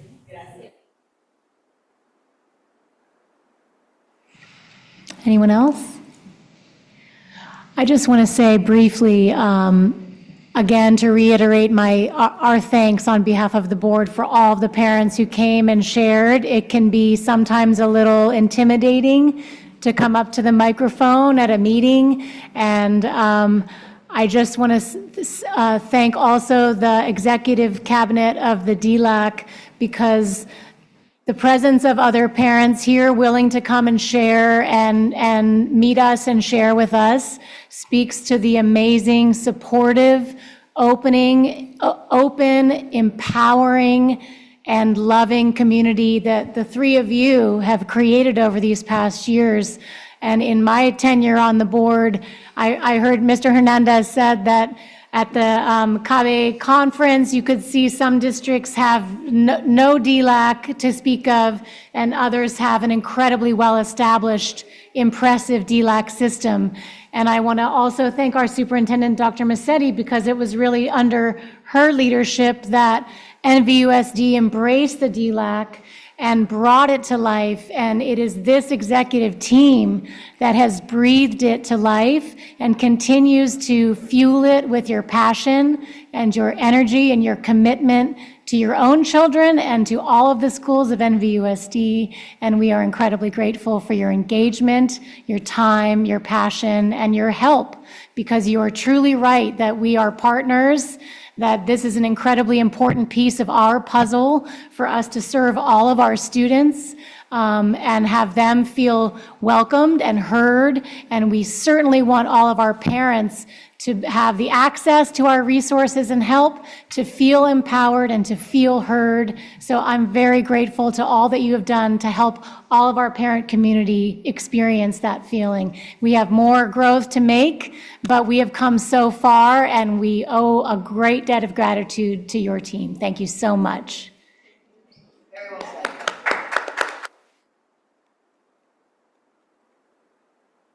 And now we're going to take a brief 5 to 10 minute break. Thank you very much.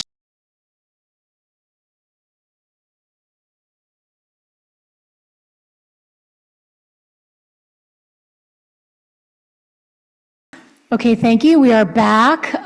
Before we proceed with items on the agenda, could a trustee please make a motion to extend the meeting to 2 a.m.? No. Not to say that it's going to 2, but we can only extend one time. So. Motions. So moved. I have a first from Trustee Hart, begrudging second from Trustee Jankowicz. All in favor? Aye. Aye. And I will also say to our student trustee who's in the middle of AP exams that you should feel free to excuse yourself if the hour gets too late for you, okay? So please feel free. She told me she doesn't have a test tomorrow. You don't have a test tomorrow? Okay. We want you to get a 4 or a 5. Yeah. Well, she's already into Yale, so I just feel like she can coast from here on out. Sorry, that's a bad message to come from the dais of the board. Sorry. No coasting, people. All right, we are on to I, approval of consent agenda. Background information on these items is provided to the board prior to the meeting. A common motion takes action without discussion on roll call vote, unless discussion of items is requested by board members. Second. Okay, I have a first from Trustee Martin, a second from Trustee Hart. This is a roll call vote. May we have a roll call vote, Ms. Morales? Yes. Student Board Member De Reza Cifuentes? Aye. Trustee Reiser? Aye. Trustee Shu? Aye. Trustee Hart? Aye. Trustee Jankowicz? Aye. Trustee Martin? Aye. Trustee Water? Aye. Motion passes. Thank you. Thank you. That brings us to J, presentation and discussion items. J1, general services. J1A, introduction to California School Board Association's recommended policy updates, March 2025. Dr. Massetti, is there? I'm so sorry. It's okay.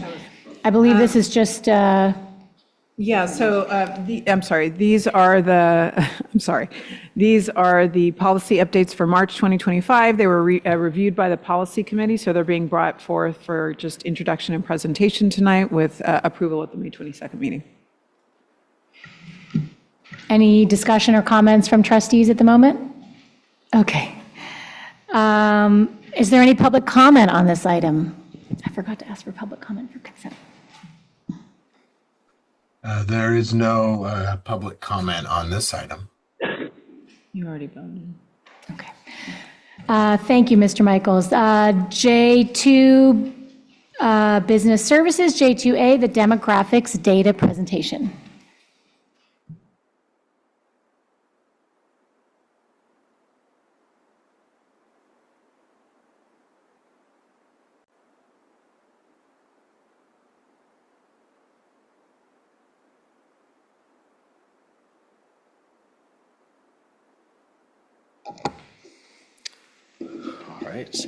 All right. Good evening, President Reiser, trustees Dr. Musetti, and student board member Teresa Cifuentes. This evening, you will hear from Rob Murray, Director of Demographics of King's Consulting, where he will share details of the most recent demographic analysis and facility capacity study, which includes enrollment projections. Before Mr. Murray speaks, Director Miller and I will share some context for our annual projections, their importance, and how they impact the work done by the Business Services Division. Each year, Mr. Murray provides us with projections by grade level and school with a number of students we expect to have enrolled on CalPADS Day, which is the first Wednesday of October. So why are the enrollment projections based on CalPADS Day?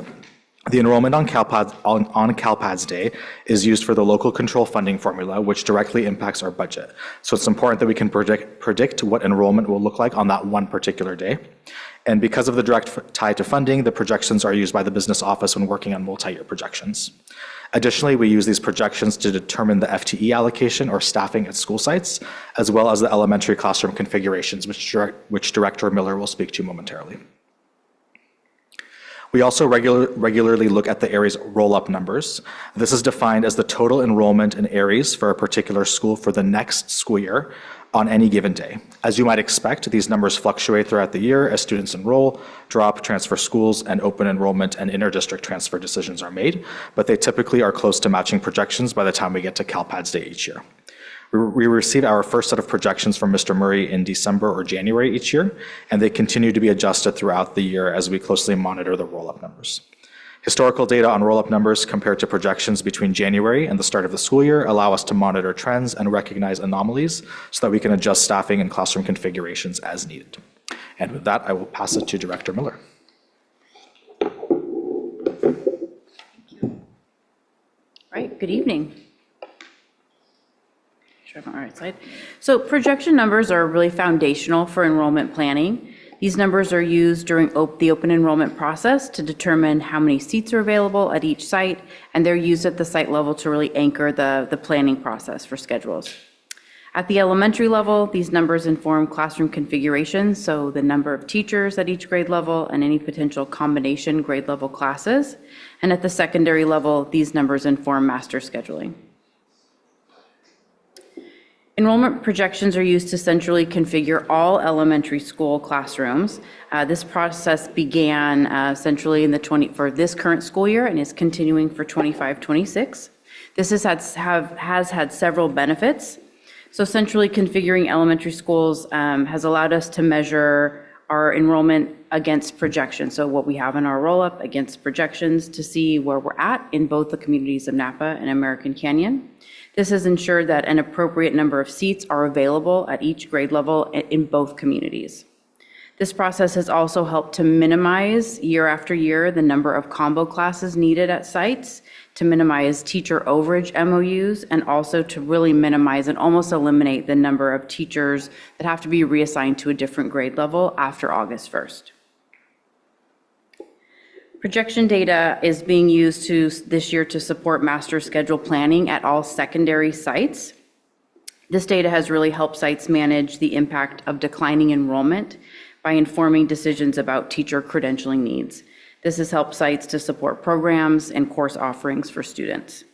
Centralized support for master scheduling planning has also allowed the district to maintain tighter control over the allocation and management of FTE at secondary sites.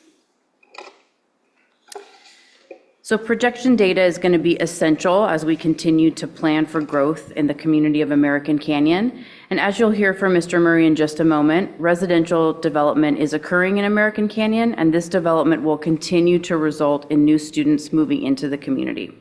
Families can and will arrive at all points in the school year, and projection data will support proper planning at all 5 campuses so that there's space available at grades TK through 12.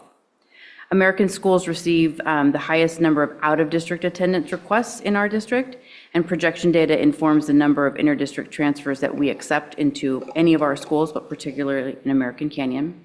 These transfers are leveraged to maintain healthy enrollment levels and do not impact our ability to enroll new local students.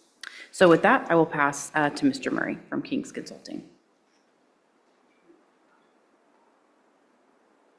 All right, thank you and good evening. It's good to be back. Superintendent Dr. Musetti and President Reiser of the board, and congrats on Yale. That's quite an accomplishment. But we'll go through, a lot of you have seen previous versions of this report. And again, we're not going to go over everything in the report, and we're going to move through some of this fairly quickly, but obviously stop and ask me questions if there's anything you'd like me to cover in more detail. The big news, not really news, is that enrollment is still decreasing. As of this year, you're now at district-wide your lowest enrollment levels since 2002-03 academic year, and we project that that's going to continue decreasing more so in Napa than in American Canyon. You've heard some of those reasons already, but certainly important to note that absent, again, you heard some of the large requests for placement from students from outside of NVUSD and American Canyon schools. You would have been seeing a lot of decreasing enrollment that has not been occurring for that reason in those schools if we were just looking at who's living there. So again, here's that look at your last decade of enrollment district-wide. You'll just note the technicality of those increasing enrollment in the years when NVLA and as it was called at the time, River, now Unidos, transitioned from charter programs to the district schools, which added to the numbers since we're just tracking district enrollment here. But that's sort of a mirage in terms of all those students looking apples to apples. You've been decreasing pretty steadily for the last decade. And really looking at these charts with breaking it out by grade level, what you're really seeing, speaking to that point about the impact of the secondary schools, the elementaries saw that happen first as those small cohorts, when there became just so obviously fewer kids than there used to be, go into the elementary schools first, and you really saw your high school enrollment peaked in 2020-2021 school year. And now you're just getting the beginning, the first few years of that constant chipping away of every senior class that graduates. There's fewer kids waiting to come in and take their place. You do see the growth of TK in the light blue on the bottom chart is helping pad your overall enrollment numbers, but that doesn't add to the number of kids in each of those age cohorts. You just get more of them at once. Just some quick looks. We have seen definitely in the last few years a big jump, and some of this might be in terms of reporting. There's a lot of things that go into this, but certainly a big jump in the proportion of your total enrollments participating in free and reduced price meals. And just a quick look at some of these student demographic trends, but certainly still, as is consistent with a lot of California districts, seeing a proportional increase in Hispanic or Latino students, decreasing proportion of white students, and actually a fair amount of other groups represented among your student population with relatively stable enrollment levels.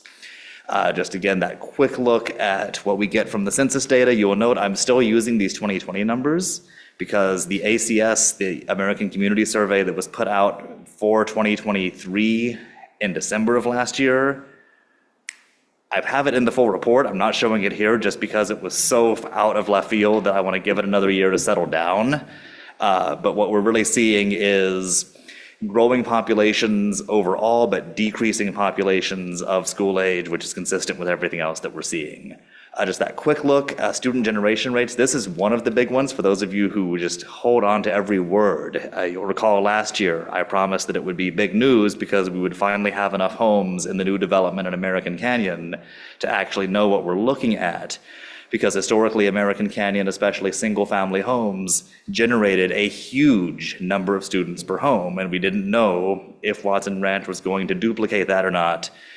Turns out now that 0.503 that you see in the bottom table on the left-hand column, that's still a high rate for single-family detached, but that's still substantially lower than what we had been seeing in American Canyon. So, i.e., what's getting built in Watson Ranch, while still more attractive to families with young kids than a lot of other areas that I survey, is not as big of an impact as we thought it might have been. So that's probably the one big thing that has changed.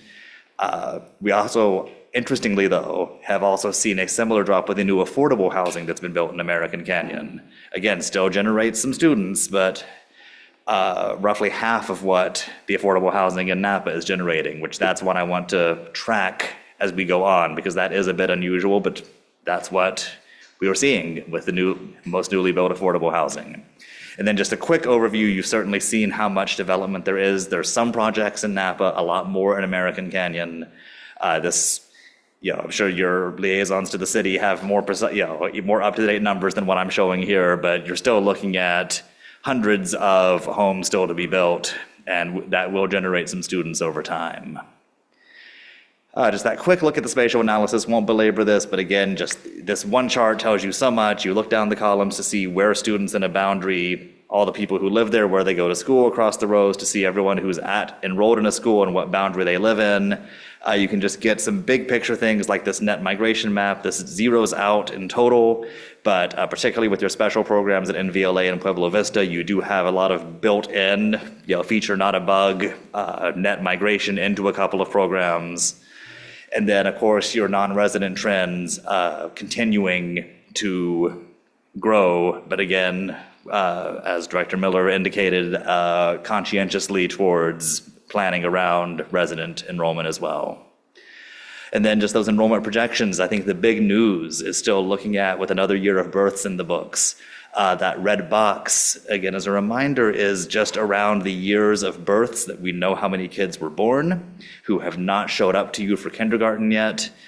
And you can see in Napa particularly, 2024 was a just particularly low year in what's been a string of decreasing years. American Canyon, after two low years for that area, did rebound close to 200 births again, but jogging that back a few ticks, back when American Canyon routinely had in the mid-200s, something below 200 would have been considered a low year. Now we're saying, oh, it's back up to almost 200. So you're still looking at a totally decreasing pattern where, looking just at residents, you have fewer kids there than you did. You still have, as far as, and a lot of this is driven by the development we've seen recently, but if you look at the cohorts that you had the previous year who you would expect to be back, they're growing on net. And again, just a reminder, we have completely independently calculated projections for the Napa-Yountville area and American Canyon.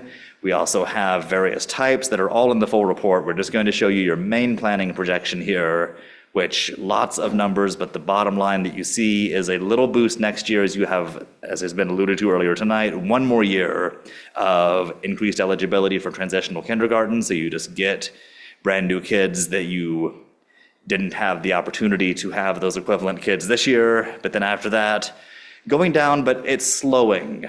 And a lot of that is more driven by continued decreasing enrollment in the Napa area and slightly increasing enrollment, particularly at the high school, actually, because some of that recent growth that you've had is still just moving up. Overall, things are kind of peaking and stabilizing soon at the elementary levels. So same thing, then a few years delayed the middle school, and then, but the high school is really just beginning to absorb a lot of the growth that's been going through its feeders, plus the direct student generation from new development. So that's what I have prepared. Of course, I'm happy to answer any other questions, and thank you for your time. Thank you so much. Trustees, comments or questions? Discussion? You do the student matrix. It's fascinating. It's Yeah. my favorite slide. Yeah, you know, and I just wanted to briefly give it some love tonight, but yes, I don't want you great. here till 2 a.m., so. I know, but I'm it just gonna- gives great perspective. It's a great, I always need this slide in the presentation. Throwing it out there. Well, it certainly tells us, I shouldn't laugh because people get mad at me. It certainly tells us that we were moving in the right direction when we closed Yountville. Look, it's just, I mean, when we closed Yountville, I was explaining to people that, you know, the average age there is my age, and I'm old. No one believed me. I don't know what there's no children there. It's amazing. Gosh. Okay, I just want to thank you for the presentation. It's always so interesting, and the district needs to continue to be data-driven, and we've seen what happens when we ignore demographic data, and we don't want to go there again. So thank you for your hard work and helping us stay on track. All right, well, I'll look forward to being back again. Thank you very much. Okay, thank you so much. Nice socks, by the way. Thank you. Okay, so now we're to J3A. J3 is, oh, I'm sorry. Is there any public comment on that presentation? I even wrote it and underlined it 3 times. Mr. Michaels, do we have any public comment online? There is no public comment on this item. Okay, thank you very much. Now moving on to J3A, Facility Improvement, the Citizens Bond Oversight Committee Measure H Annual Report. So it's not this. Oh, this is why there was. That's why. Got that. All right, everyone. I'll make it snappy. First of all, staff would like to thank the committee for their hard work that they do each year and for helping in the drafting of this report.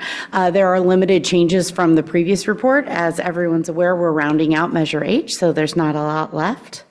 Performance and financial audits are included in the report that the board has seen in the past. There were no findings, and that was discussed at the meeting. Compliance and oversight, the report confirms that NVUSD Measure H Citizens Bond Oversight Committee is fulfilling its responsibilities in compliance with the California State Constitution and with Ed Code and ensuring proper expenditure of the bond revenues. As far as funding allocations are concerned, the committee reviews all of the areas that the district has worked in improving, including the emergency and seismic repairs, as well as new construction and modernization. For financial accountability, the committee actively reviewed expenditures through audits and reporting throughout the meetings, and ensured that the bond funds were spent on construction and not on teacher salaries. As far as community engagement, the committee has encouraged public engagement, providing information on Measure H projects and holding open meetings. We do get a few visitors from time to time. And we're looking at one more report to close out Measure H, and then we'll focus on A2 and B and keep going. So again, thank you to the dedicated members of that committee. Thank you. All right, thank you. Any questions or comments from trustees? Mr. Michaels, any public comment online? There is no public comment on this item. Thank you very much. Okay, that brings us to J4A, Introduction of revised board policy and new administrative regulation 5131.8, mobile communication devices.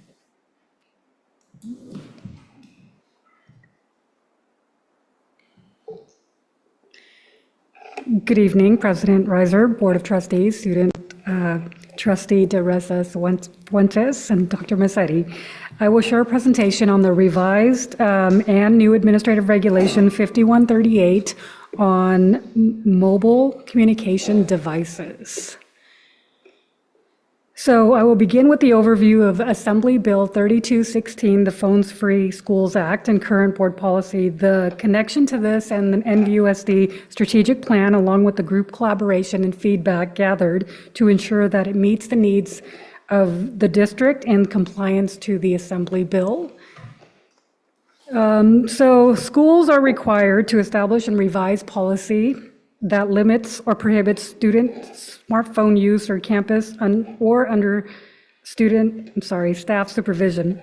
Policies must be reviewed every 5 years. The goal of this is to promote responsible smartphone use that enhances student learning and supports their well-being. This policy must be developed with input from students, parents, educators, and other community members to address diverse needs and concerns. It may include rules for disciplinary proceedings when students can use their smartphones. Let's look at the Assembly Bill 3216, also known as the Phones Free Schools Act. This bill outlines the conditions under which students are allowed to use smartphones or other devices such as smartwatches or at school.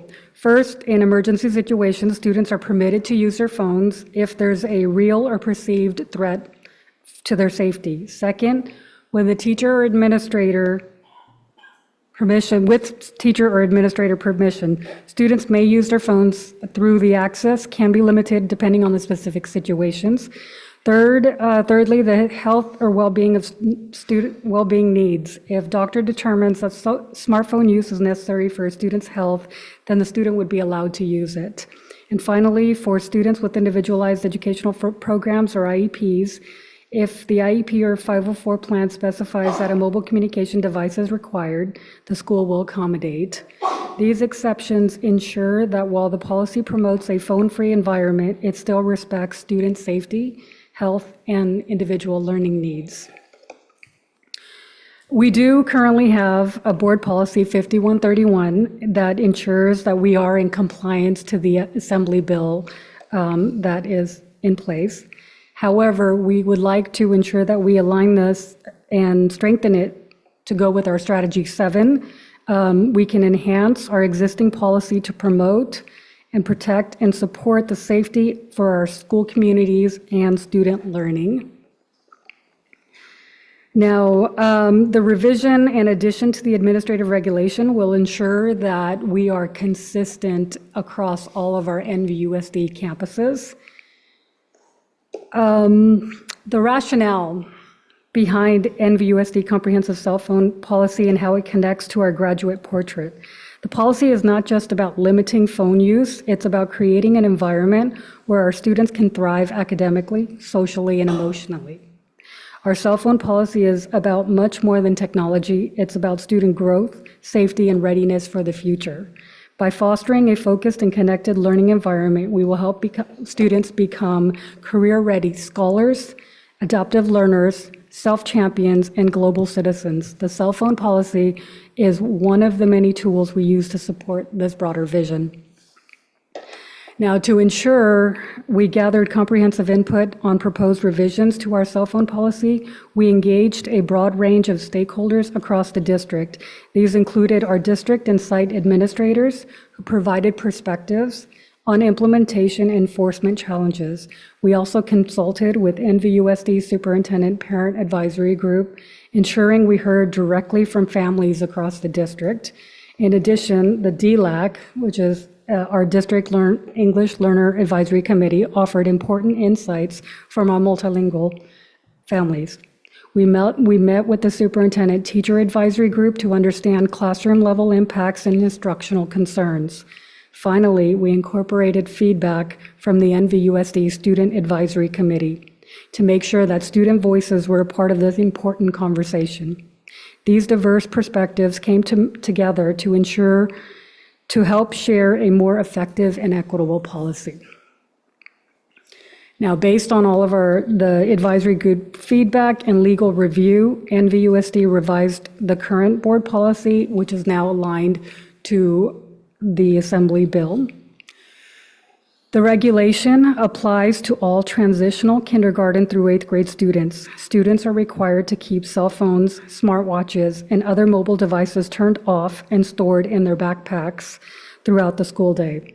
This helps minimize distractions and maintain a focused learning environment. Smartwatches with dual purposes like those with texting and calling features can be worn, but texting and calling features will be turned off during school hours, typically by setting them on airplane mode. Additionally, NVUSD encourages staff to promote in the Delay Cell Phones campaign, which aims to educate families about the negative effects of early exposure to mobile devices on children's development and learning. Now, for the high school students, cell phones and mobile devices must be turned in at the beginning of each class period. These are stored in a common phone caddy at the front of the classroom and returned at the end of the period. This policy helps reduce distractions and keep students focused on instruction during class time. Students may use one earbud and mobile communication devices during lunch and passing periods, but important to note that use of devices is strictly prohibited in all locker rooms and bathrooms to maintain privacy and safety. While mobile device is generally prohibited during instructional time, there will be exceptions such as I shared before, health-related needs, educational use, IEPs, or 504 plans. Accommodations, as were shared in the previous slides. Protecting student privacy is a top priority. Therefore, mobile devices should never be used in the locker rooms or restrooms. Taking photos, videos, or recordings of others without consent is not allowed and may lead to disciplinary action. Regarding the expectations, students are expected to follow staff directions about device use at all times. Repeated violations may result in progressive discipline. The administrative regulation would outline what the expectations are from appropriate stakeholders regarding mobile communication devices. Now, here is a breakdown of our upcoming steps for the discipline policy update process. First, May 22nd, 2025, we would present our formal recommendation to the NVUSD Board of Education for approval. If the board approves, the next phase will before the close of the school year, we will communicate to all principals and staff through all divisions. The Student Services team will provide communication to families through this family newsletter and field questions if necessary. In June, the assistant principals will then meet with the Student Services team. We'll update the NVUSD Discipline Toolkit in preparation for the 25-26 school year. We will communicate the board policy and administrative regulation changes to school sites and families in August throughout district-led communication as well as site-led communication within the data confirmation process.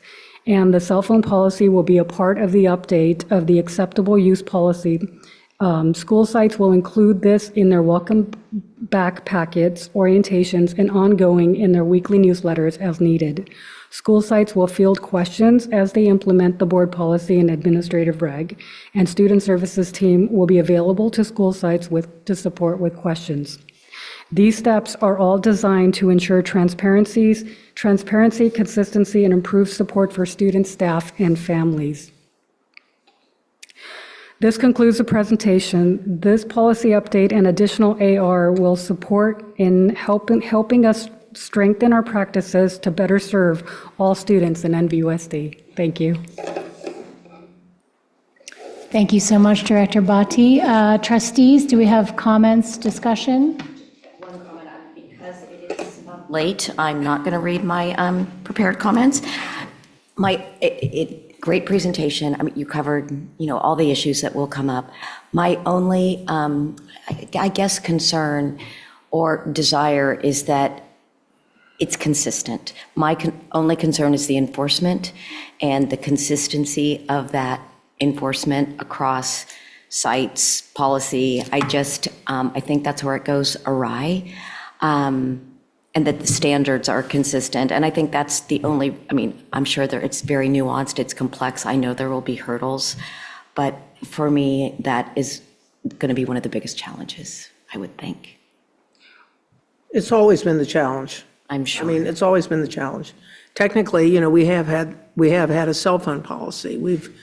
Teachers have been allowed to say, sure, no, turn them off, put them away, Not now, but, consistency of enforcement is always the issue. And I will say that I've been getting, when the school year started, I got so many letters from teachers who said, we've got to do this, we have to have, a cell phone policy. And I'd say, well, we actually do have one. But, right. And I just said, we're going to have to go through a process, assemble a committee, because, that's the way we do it. But quite a few of my teacher friends were writing me about it. And we all know about we wouldn't even be here if it weren't for social media. That's the big issue. And it's, I just think it's harming a lot of children. So I'm looking forward to this. Thank you. Thank you. I just want to thank you for your hard work and for the integrity of the process, getting, so much stakeholder input. I think that's going to just help us with our buy-in and make sure that we're coming up with the best policy out the gate. So thank you so much for that, and look forward to the implementation. And I do. Director Bhatti, it's your first year here, and we've done so much in the area of student services and safety in your first year in the directorship. And I just want to really thank you for leaning in after the board gave us the charge of revising the policy to improve conditions for learning for our students. You just really have done an extraordinary job leading this policy revision. And we know you'll do a fantastic job leading the implementation as well. So thank you so much for your hard work that got us to this introduction to the board. And, we look forward to potential approval at the upcoming meeting. Thank you so much. Public comment? Do we have public comment on this presentation, Mr. Michaels? There's no public comment on this item. Thank you. This next board agenda item relates to an agreement with the company Amplify. I'm going to recuse myself from any participation in this item to avoid even the appearance of a conflict of interest, and I will ask Board Vice President Lisa Chu to preside over the meeting while this item is being considered and acted upon. I will not benefit financially from the agreement between NVUSD and Amplify that is on the agenda tonight. However, I recently entered into an employment agreement with Target CW, and my responsibilities will include providing independent contractor services to Amplify as a professional learning specialist.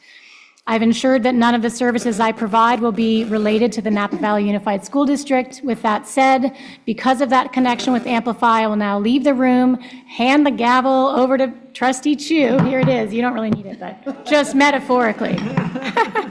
And ask that the superintendent text me when the board's discussion on this item is complete. I will then excuse myself again when the item returns as an action item for approval. Will do, President Reiser. Great.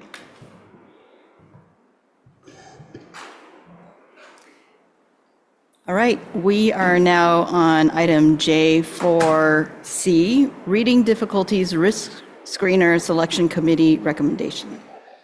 Thank you. Good evening, Vice President Chu, Board of Trustees, and Dr. Musetti. We're moving from an Assembly bill to Senate Bill 114. I'm happy to be here this evening to introduce the team who will be providing you with an overview of our selection process for a reading difficulties risk screener in accordance with Senate Bill 114.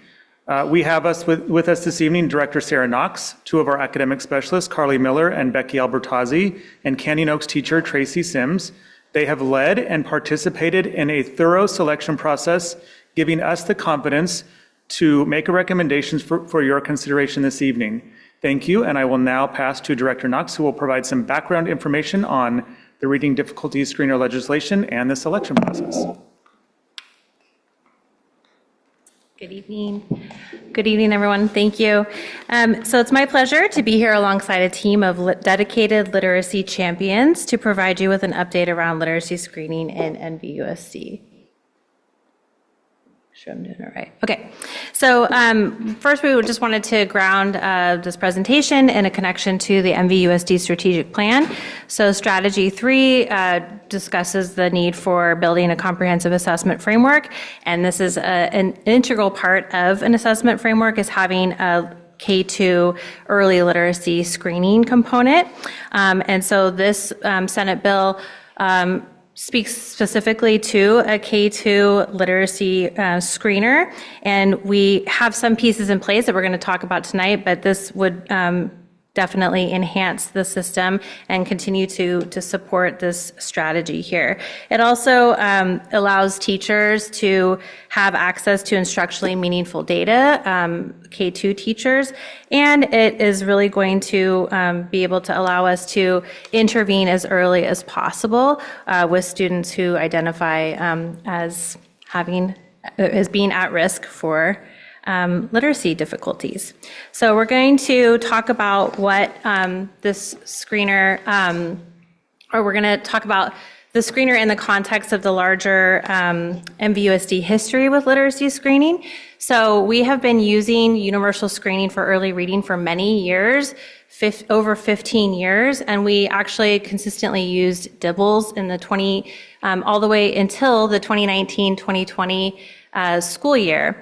We use the analog print version of DIBELS where you hand scored and then had to analyze the data really just on your own as an educator. Since 2020, 2021, we have used STAR Early Literacy in combination with Key Phonics and then added another layer, the Quick Phonics Assessment or QPA, in order to get even more diagnostic data. This year, California has a new law that is requiring schools to screen all K-2 students for reading difficulty, including dyslexia. And what we're going to speak to is the legislation had certain parameters, and you'll see later in the presentation, the legislation had certain parameters and made decisions at the state level that required us to convene a committee to talk about the implications for those decisions and the legislation on our current early literacy screening process. So one thing that was clear from the state is that the screener shall not be used as a formal evaluation.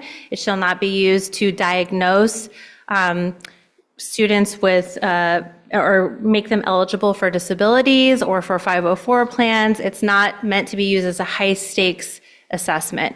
It's meant to be used as an instructional tool for educators to be able to intervene as early as possible, and specifically screening them for one of the things that they're screening for is dyslexia, and this is just one of the many tools that educators will be able to use to gain information about students' learning.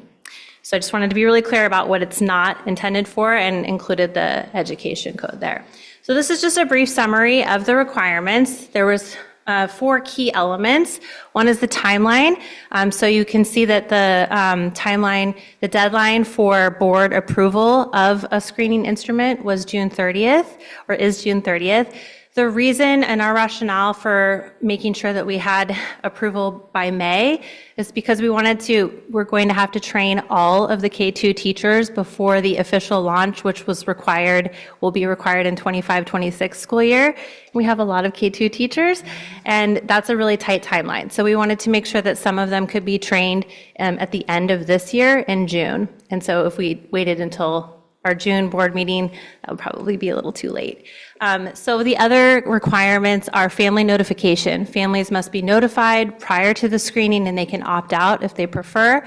Also, the results of the screening have to be shared within 45 days of the assessment being administered. This LEA has to have a plan to intervene either at the classroom level or by some other measure, and that needs to be included in the information that's sent to the parents once the students are screened. As I already spoke to, they also are really clear in the legislation what it's not. It's not an evaluative tool, and it doesn't function as a diagnosis or impact eligibility for a 504. It's really important for trustees to know if you get questions around this assessment, like I was told that my student is at risk, but what is that, do they now, qualify for an IEP? And the answer is not based on this assessment alone. Yeah. Okay, so now I'm going to toss it to Becky. Albert Tazi is going to speak about the connection to the MTSS framework. So as we know, it takes 4 times as long to intervene with a 4th grade student as it does a kindergarten student. And so research shows that with quality core instruction and early intervention, more than 90% of students can become proficient readers. So this universal screening data is used to guide evidence-based instruction and intervention and to progress monitor this instruction. The interventions will be specifically targeted to the needs that were identified on this assessment, and the progress monitoring assessments are then used to measure growth made in intervention or to determine if more or different interventions are required. Thank you.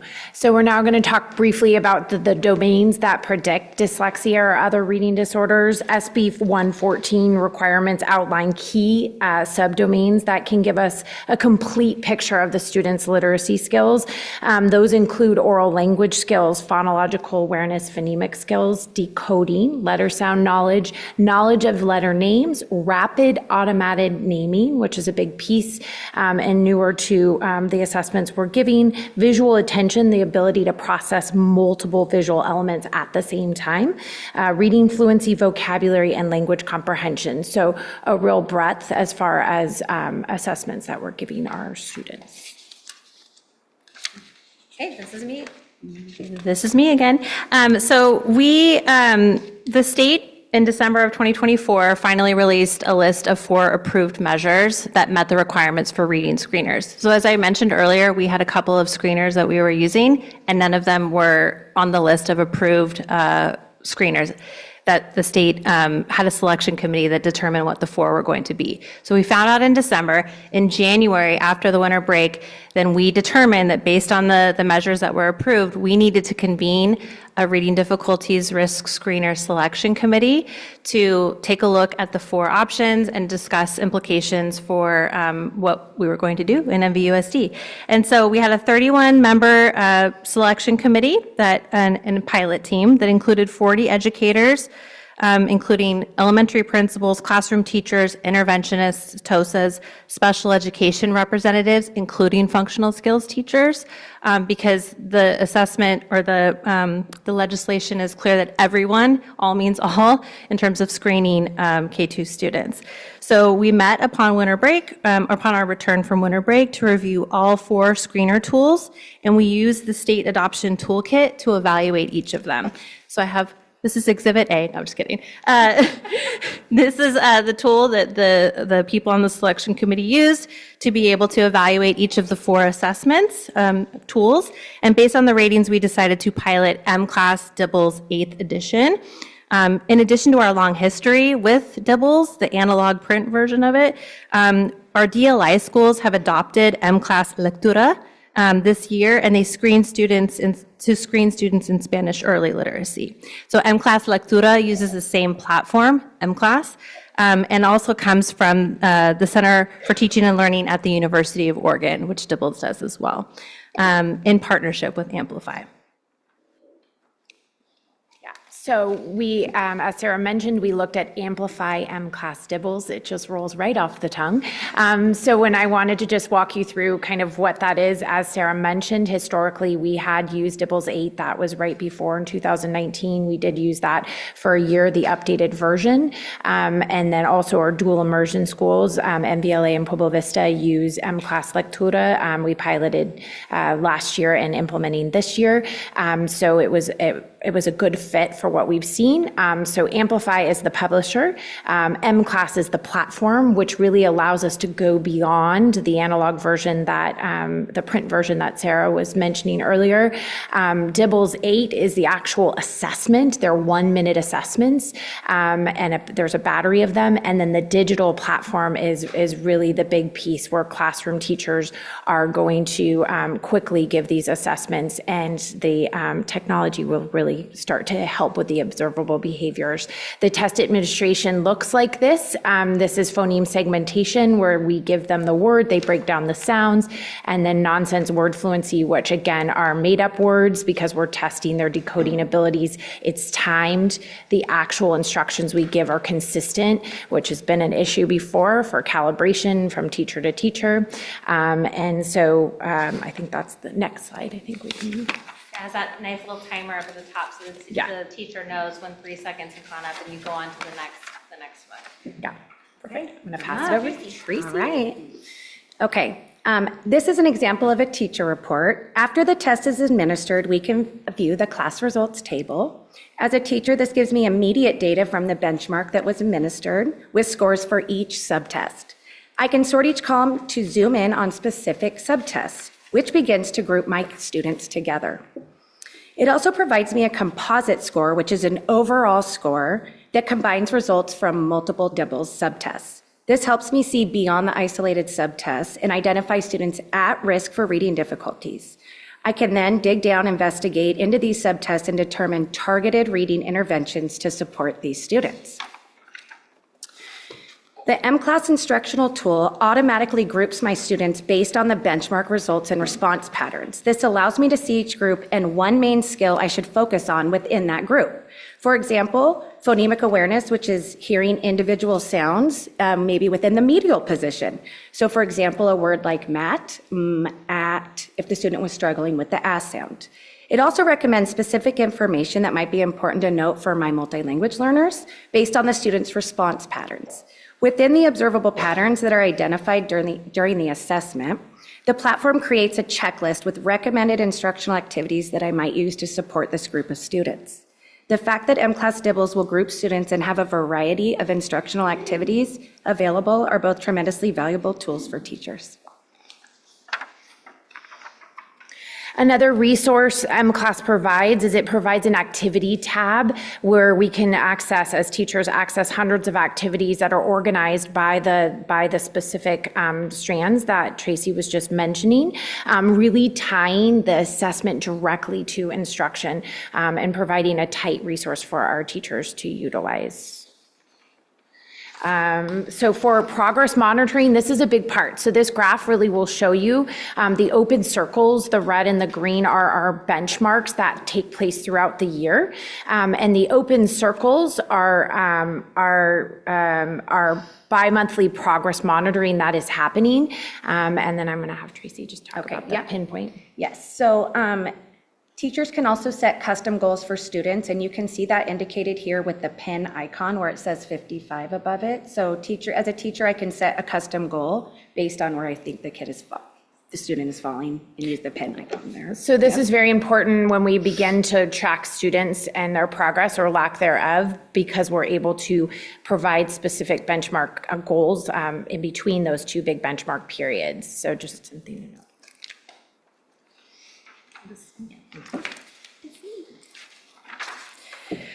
So this just provides you a brief overview of the selection committee's process, including the training requirements for teachers. So as you can see, next week, thank you. As you can now see, next week, the RDRS committee will meet one final time to develop guidance on implementation. So following the anticipated vote of the approval this evening, then we will meet one final time to talk about finalizing training and also develop a flow chart with a decision tree for teachers so that they understand what the next steps will be after assessment. As we mentioned earlier, there is a requirement in the legislation around a pre-screening letter and opt-out form. And so the recommendation from the Education Code is that the information be included with other back-to-school materials at the beginning of the school year. And so the plan would be to include this required parent letter and opt-out form as part of the data confirmation process at the beginning of the year. That would be our recommendation from the committee. And then the other requirement in the legislation is a post-screening letter. So this is just an example.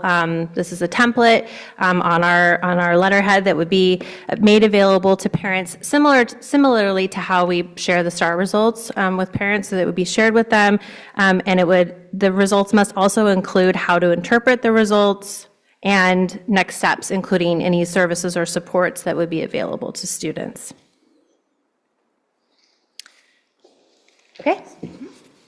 So if a student is identified as being at risk of having a reading difficulty after the screening, the school site PLCs, classroom teacher, principal, and MTSS team will determine the instructional plan for those students, starting with... As a classroom teacher, I can use strong evidence-based classroom literacy instruction. I can progress monitor that instruction, and then use early classroom interventions and form small groups based on the students that need that specific skill. And if after that progress monitoring, they're still not making progress, we can also pull small groups to be seen by an interventionist, and then further evaluation if necessary, if those interventions, progress is not being made. So this comes at a time, SB 114 comes at a time when we in MVUSD are really focused on strong early literacy instruction for all educators, but primarily K2 and our 3-5 teachers. So when we think about that letters implementation, this is a nice alignment of those pieces as well as... Yeah, along with our adopted core curriculum and intervention curriculum, M-Class really provides the really specific data that we need to target Tier 1, Tier 2, Tier 3 instruction and intervention, and it allows us to use specific skills, look for those gaps, and to intervene sooner to ensure that all students are making growth.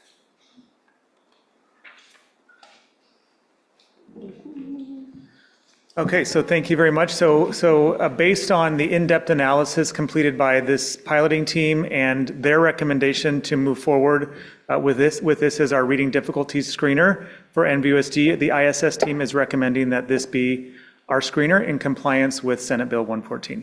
Thank you. Thank you. So I don't want to forget this, so I'm going to ask for public comments first. So Mr. Michaels, is there any public comment online? There is no public comment online for this item. Great. And seeing that there's no other people in the boardroom, we will move to discussion. Any comments from the board? I'm very impressed.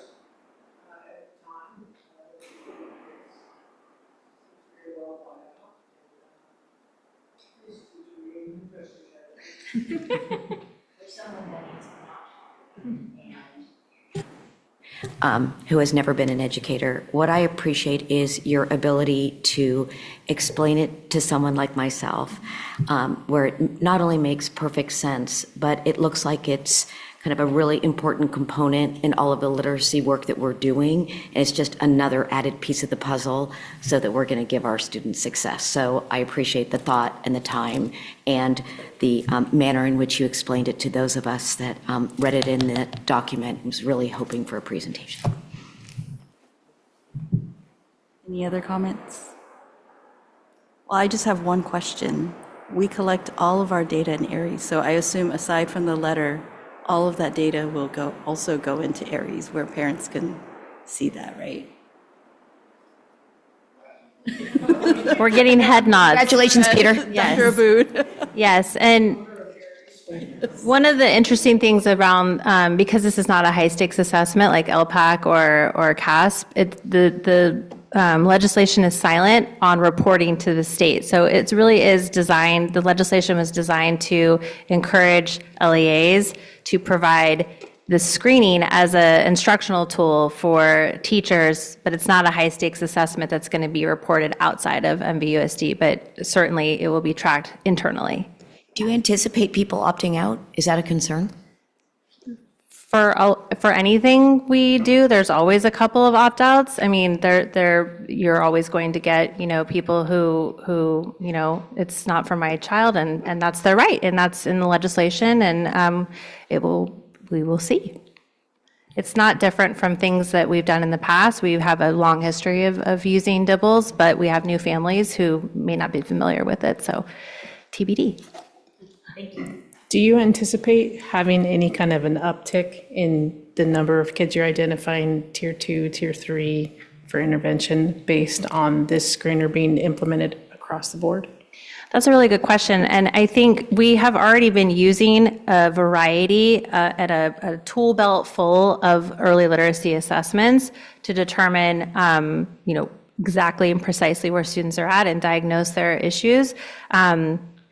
And this screener is one that we've used previously, but I think that it'll remain to be seen. I think I'll actually defer to the staff who are administering the assessments to students. If you want to speak to any trends that you saw in the pilot group that we were working with. I think the first time we give the assessment, it's going to be a heavy lift for teachers. And so I think that the reporting, I don't think that there will be a major uptick. I think that it will just be it'll be the teachers getting used to giving the assessment, and we'll have to use it for a while, but I think it's going to report, just give the teachers more knowledge and give parents the letter from M-Class to parents, gives more specific information and specific recommendations for what they can do at home. So I think it will be well received once we all buckle up. About the training. Yeah. Thank you. And I would just add that while I don't, in terms of an uptick, I do think that this will provide teachers, intervention teachers and classroom teachers with more targeted data and resources that they can use to fill the gaps in students' early literacy. So we expect that this will be add value not only in terms of the data that we're receiving, but the interventions that are provided based on that targeted data. And then calling back to what you said, that it takes 4 times as much once they're at a certain age versus when they're younger, identifying it this way seems like it would be an overall benefit for that child and for the system overall in terms of getting these kids on track as early as possible, which is, I'm sure, the intention of that law in the first place. So I think it will also give the classroom teacher more data, because interventionists often have a wealth of data, but it's going to give data on everybody so that classroom teachers can intervene with not just the most needy, but everybody all along. Yeah. Yes. Great, thank you. Thank you.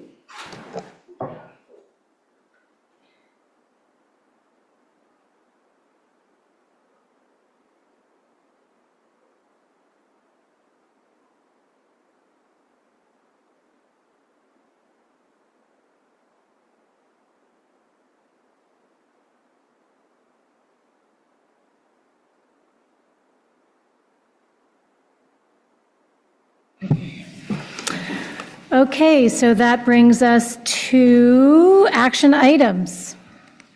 K1, Business Services. K1A is a resolution.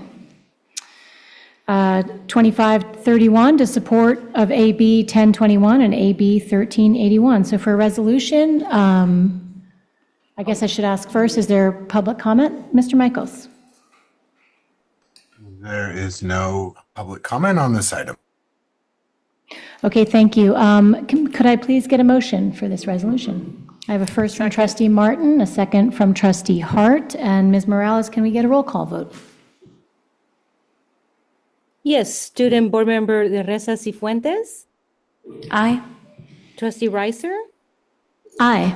Trustee Shu? Aye. Trustee Hart? Aye. Trustee Jankowicz? Aye. Trustee Martin? Aye. Trustee Water? Aye. Motion passes. Thank you. Thank you. K1B, expansion of the TK8 program at Vichy Elementary School. Is there public comment on this item, Mr. Michaels?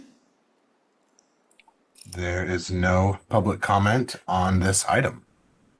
President Reiser, before the board takes the vote, I requested that Director Susan Miller just provide a little bit of information for the board to consider before the vote. So as you might remember, during the open enrollment for the 25-26 school year, close to 25%. Sorry, I'll start over. Thank you. Good evening again. So as you might remember, during open enrollment for the 25-26 school year, close to 25% of our current fifth grade cohort applied for NVUSD middle schools. The remaining students chose to matriculate to their home school. Initial placement at Browns Valley, Redwood, Silverado, and Shearer left 100 students on a wait list for Browns Valley, Redwood, or Unidos. Demand for choice in sixth grade exceeded available spaces. The high demand prompted the district to explore additional options for waitlisted families. NVUSD continually assesses school options to ensure competitiveness and to remain responsive to the educational needs of our students and families. During the last board meeting, I presented the framework for expansion of the TK8 program in NVUSD and discussed the potential for Vichy as a location for expansion. Vichy meets all framework criteria. Vichy has currently available space on their campus, declining enrollment levels, and a lack of competing middle school programs on Napa's east side. Although there was strong community support for the transition, a threshold of 55 very interested families was established to determine program viability. The threshold of interest has been met, and it is being recommended, and a recommendation is being made to transition Vichy to a TK8 school for the 25-26 school year. The transition would begin with the addition of 2 sixth grade cohorts in August, with 7th and 8th grade cohorts to be added in subsequent years. Thank you. Questions? Any questions or discussion from trustees? Your mic. Trustee Martin. The way this was put together was phenomenal. Oh, thank you. It was just so systematic, and you were able to, the Willow parents, you were able to, handle them. So it was just super impressive how systematic and logical this process went. Thank you. Well, I'm just going to say that I'm inclined to support this because of the way it was explained. And for me, the key qualities that this suggestion has is that there is room and that there is declining enrollment. And I would also, and that means I really don't want to close any more schools. And that school is in an area where there aren't any other schools, and there are also some kids who live up in the country, who do come down to the school. They would miss it if it weren't there. So I'm inclined towards this idea. Other trustees, comments? I want to thank you for your presentation at the last board meeting and for reiterating summing up the high-level points there. I think it's really important to highlight that we have a set of established parameters and a framework to consider any expansion like this. And I think that the communication, Trustee Martin referred to community members who were looking to maybe have this option as well at their school at Willow. And, I think NVUSD leads with transparency and with data. And I think that when you have that approach, it's very easy to communicate, your rationale and reasons, and then rational and reasonable people will say, oh, that makes sense. And that's what happened with, I think, the Willow community, although I wasn't able to attend that particular, school site conversation, but that's what I heard. And, what we're doing here in a declining enrollment environment, in an environment where education funding is at risk at the federal level in a very frightening way, And at the state level, because of the trickle-down effect of the federal government funding scenarios, as well as the fact that we're funded, very far down on the list of states, our per pupil spending, our per pupil allotment is low. So this is a very strategic and mindful way for us to maximize the resources that we have, the campus that we have there at Vichy, the space that we have, the community interest that we have, and we're not trading away, programs, that couldn't be sustained if we added that. It's not asking for a new build, it's an existing facility that we have, and we have to be competitive in this environment. We are looking to attract interdistrict transfers. We are competing with independent schools and charter schools in our community. And so to be responsive to the community's request for us to consider this, and then to be able to find that we have a logical, equitable, systematic way to meet that need and meet that request of theirs is a win-win, I think. And so I am inclined to support as well. Okay, so we did have a first from Trustee Martin. Can I get a second? I have a second from Trustee Jankowicz. Mr. Michaels, do we have public comment? There is no. Oh, I'm sorry, I already asked for public comment. It is getting late, people. Student Board Member Teresa Cifuentes? Aye. All in favor? Aye. Opposed? Abstain? Motion passes. Thank you. And now that brings us to K1C, request to purchase marquee signs. Move to approve. The first from Trustee Hart, a second from Trustee Martin. Mr. Michaels, do we have public comment for this item? There is no public comment on this item. Any discussion, trustees? Okay, all in favor? Aye. Oppose? Abstain? Motion passes. K2, facility improvement, K2A, FID 18.164-20, contract with Chaudhary and Associates. Move to approve. First from Trustee Hart, second from Trustee Martin. Mr. Michaels, do we have public comment on this item? There is no public comment on this item. Thank you. Student Board Member Teresa Cifuentes? Aye. All in favor? Aye. Oppose? Abstain? Motion passes. K2B, FID 18.7-25, amendment of sublease with Core West. Move to approve. First by Trustee Hart, second by Trustee Martin. Mr. Michaels, do we have public comment for this item? There is no public comment on this item. Thank you. Student Board Member Teresa Cifuentes? Aye. All in favor? Aye. Aye. Oppose? Abstain? Motion passes.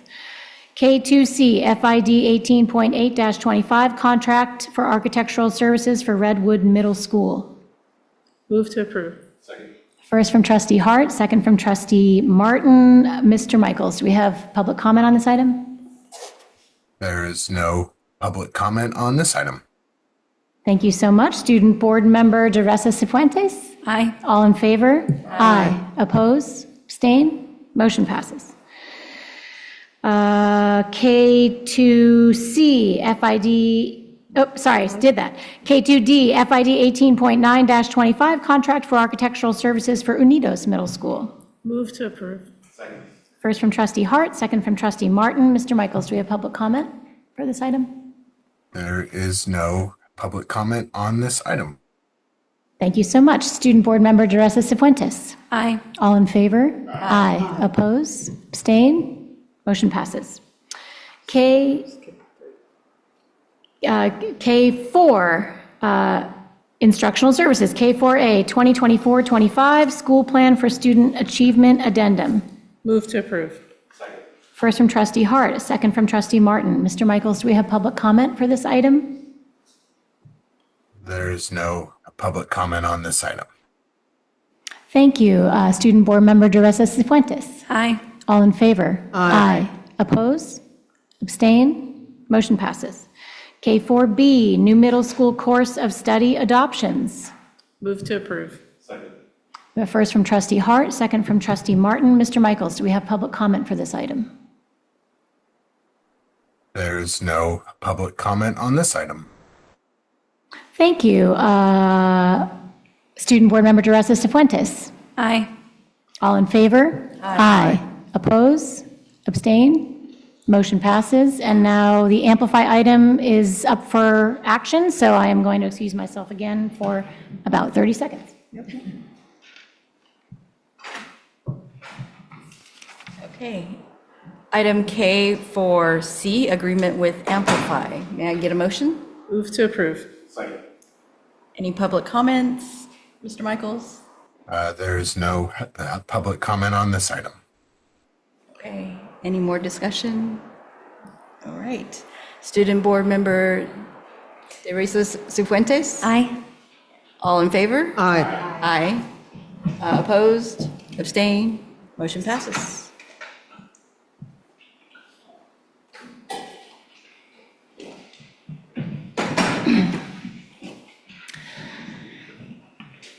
Okay, that brings us to K5, Operational Services, K5A, FMO 24.01.2025, ratification of agreement with Air Doctor.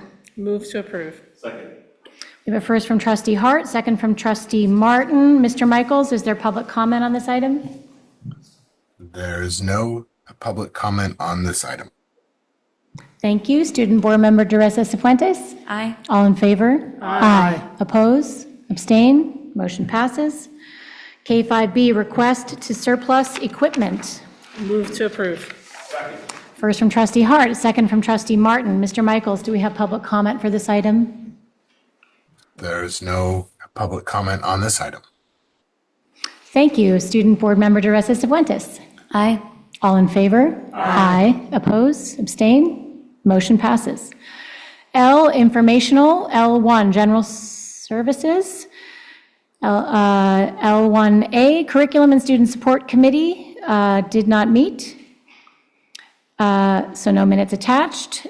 L1B, the facilities and technology committee, again, not a meeting for this time, so no minutes. L1C, the finance committee also has not met in this interim time. No minutes. L1D, the policy committee, minutes attached. Do we have public comment for that item, Mr. Michaels? There is no public comment on this item. Thank you so much. L2, business services. L2A, warrant register for accounts payable checks issued by NVUSD. Is there public comment for this item? There is no public comment on this item. L2B, the quarterly investment report, March 31st, 2025. Mr. Michaels, do we have public comment for that item? There's no public comment on this item. And it looks as though no board discussion. Okay, L2C, enrollment report. Is there any public comment for this item? There's no public comment on this item. Thank you very much. Okay, and that brings us to L3, Human Resources, 3A, the quarterly report on Williams Uniform complaints for period ending April 30th, 2025. Do we have public comment for that item? There is no public comment on this item. Okay, thank you. M, additional suggestions and comments from board members and superintendent. One comment. I don't know if you all saw the papers this week, but the Press Democrat on Sunday and the other day, the Register had front page stories on Martha Calderon, teacher, avid and English teacher at Napa High School, my former colleague, and very much deserving of being Napa County Teacher of the Year, and, you know, stiff competition. All the people who were named were excellent. So I like to see that. Yes. And she, in one of the articles, she gave credit to, named the teachers at Cheers School who inspired her, and I knew all those teachers, so good job. That's wonderful. And we've had her here in the boardroom showing us why she's so deserving of that award. Right. Thank you for that, Trustee Water. Anything else? Okay, and future agenda items? Anybody? Oh, adjournment. Move to adjourn. First from trustee Martin, the second from trustee Hart, all in favor? Aye.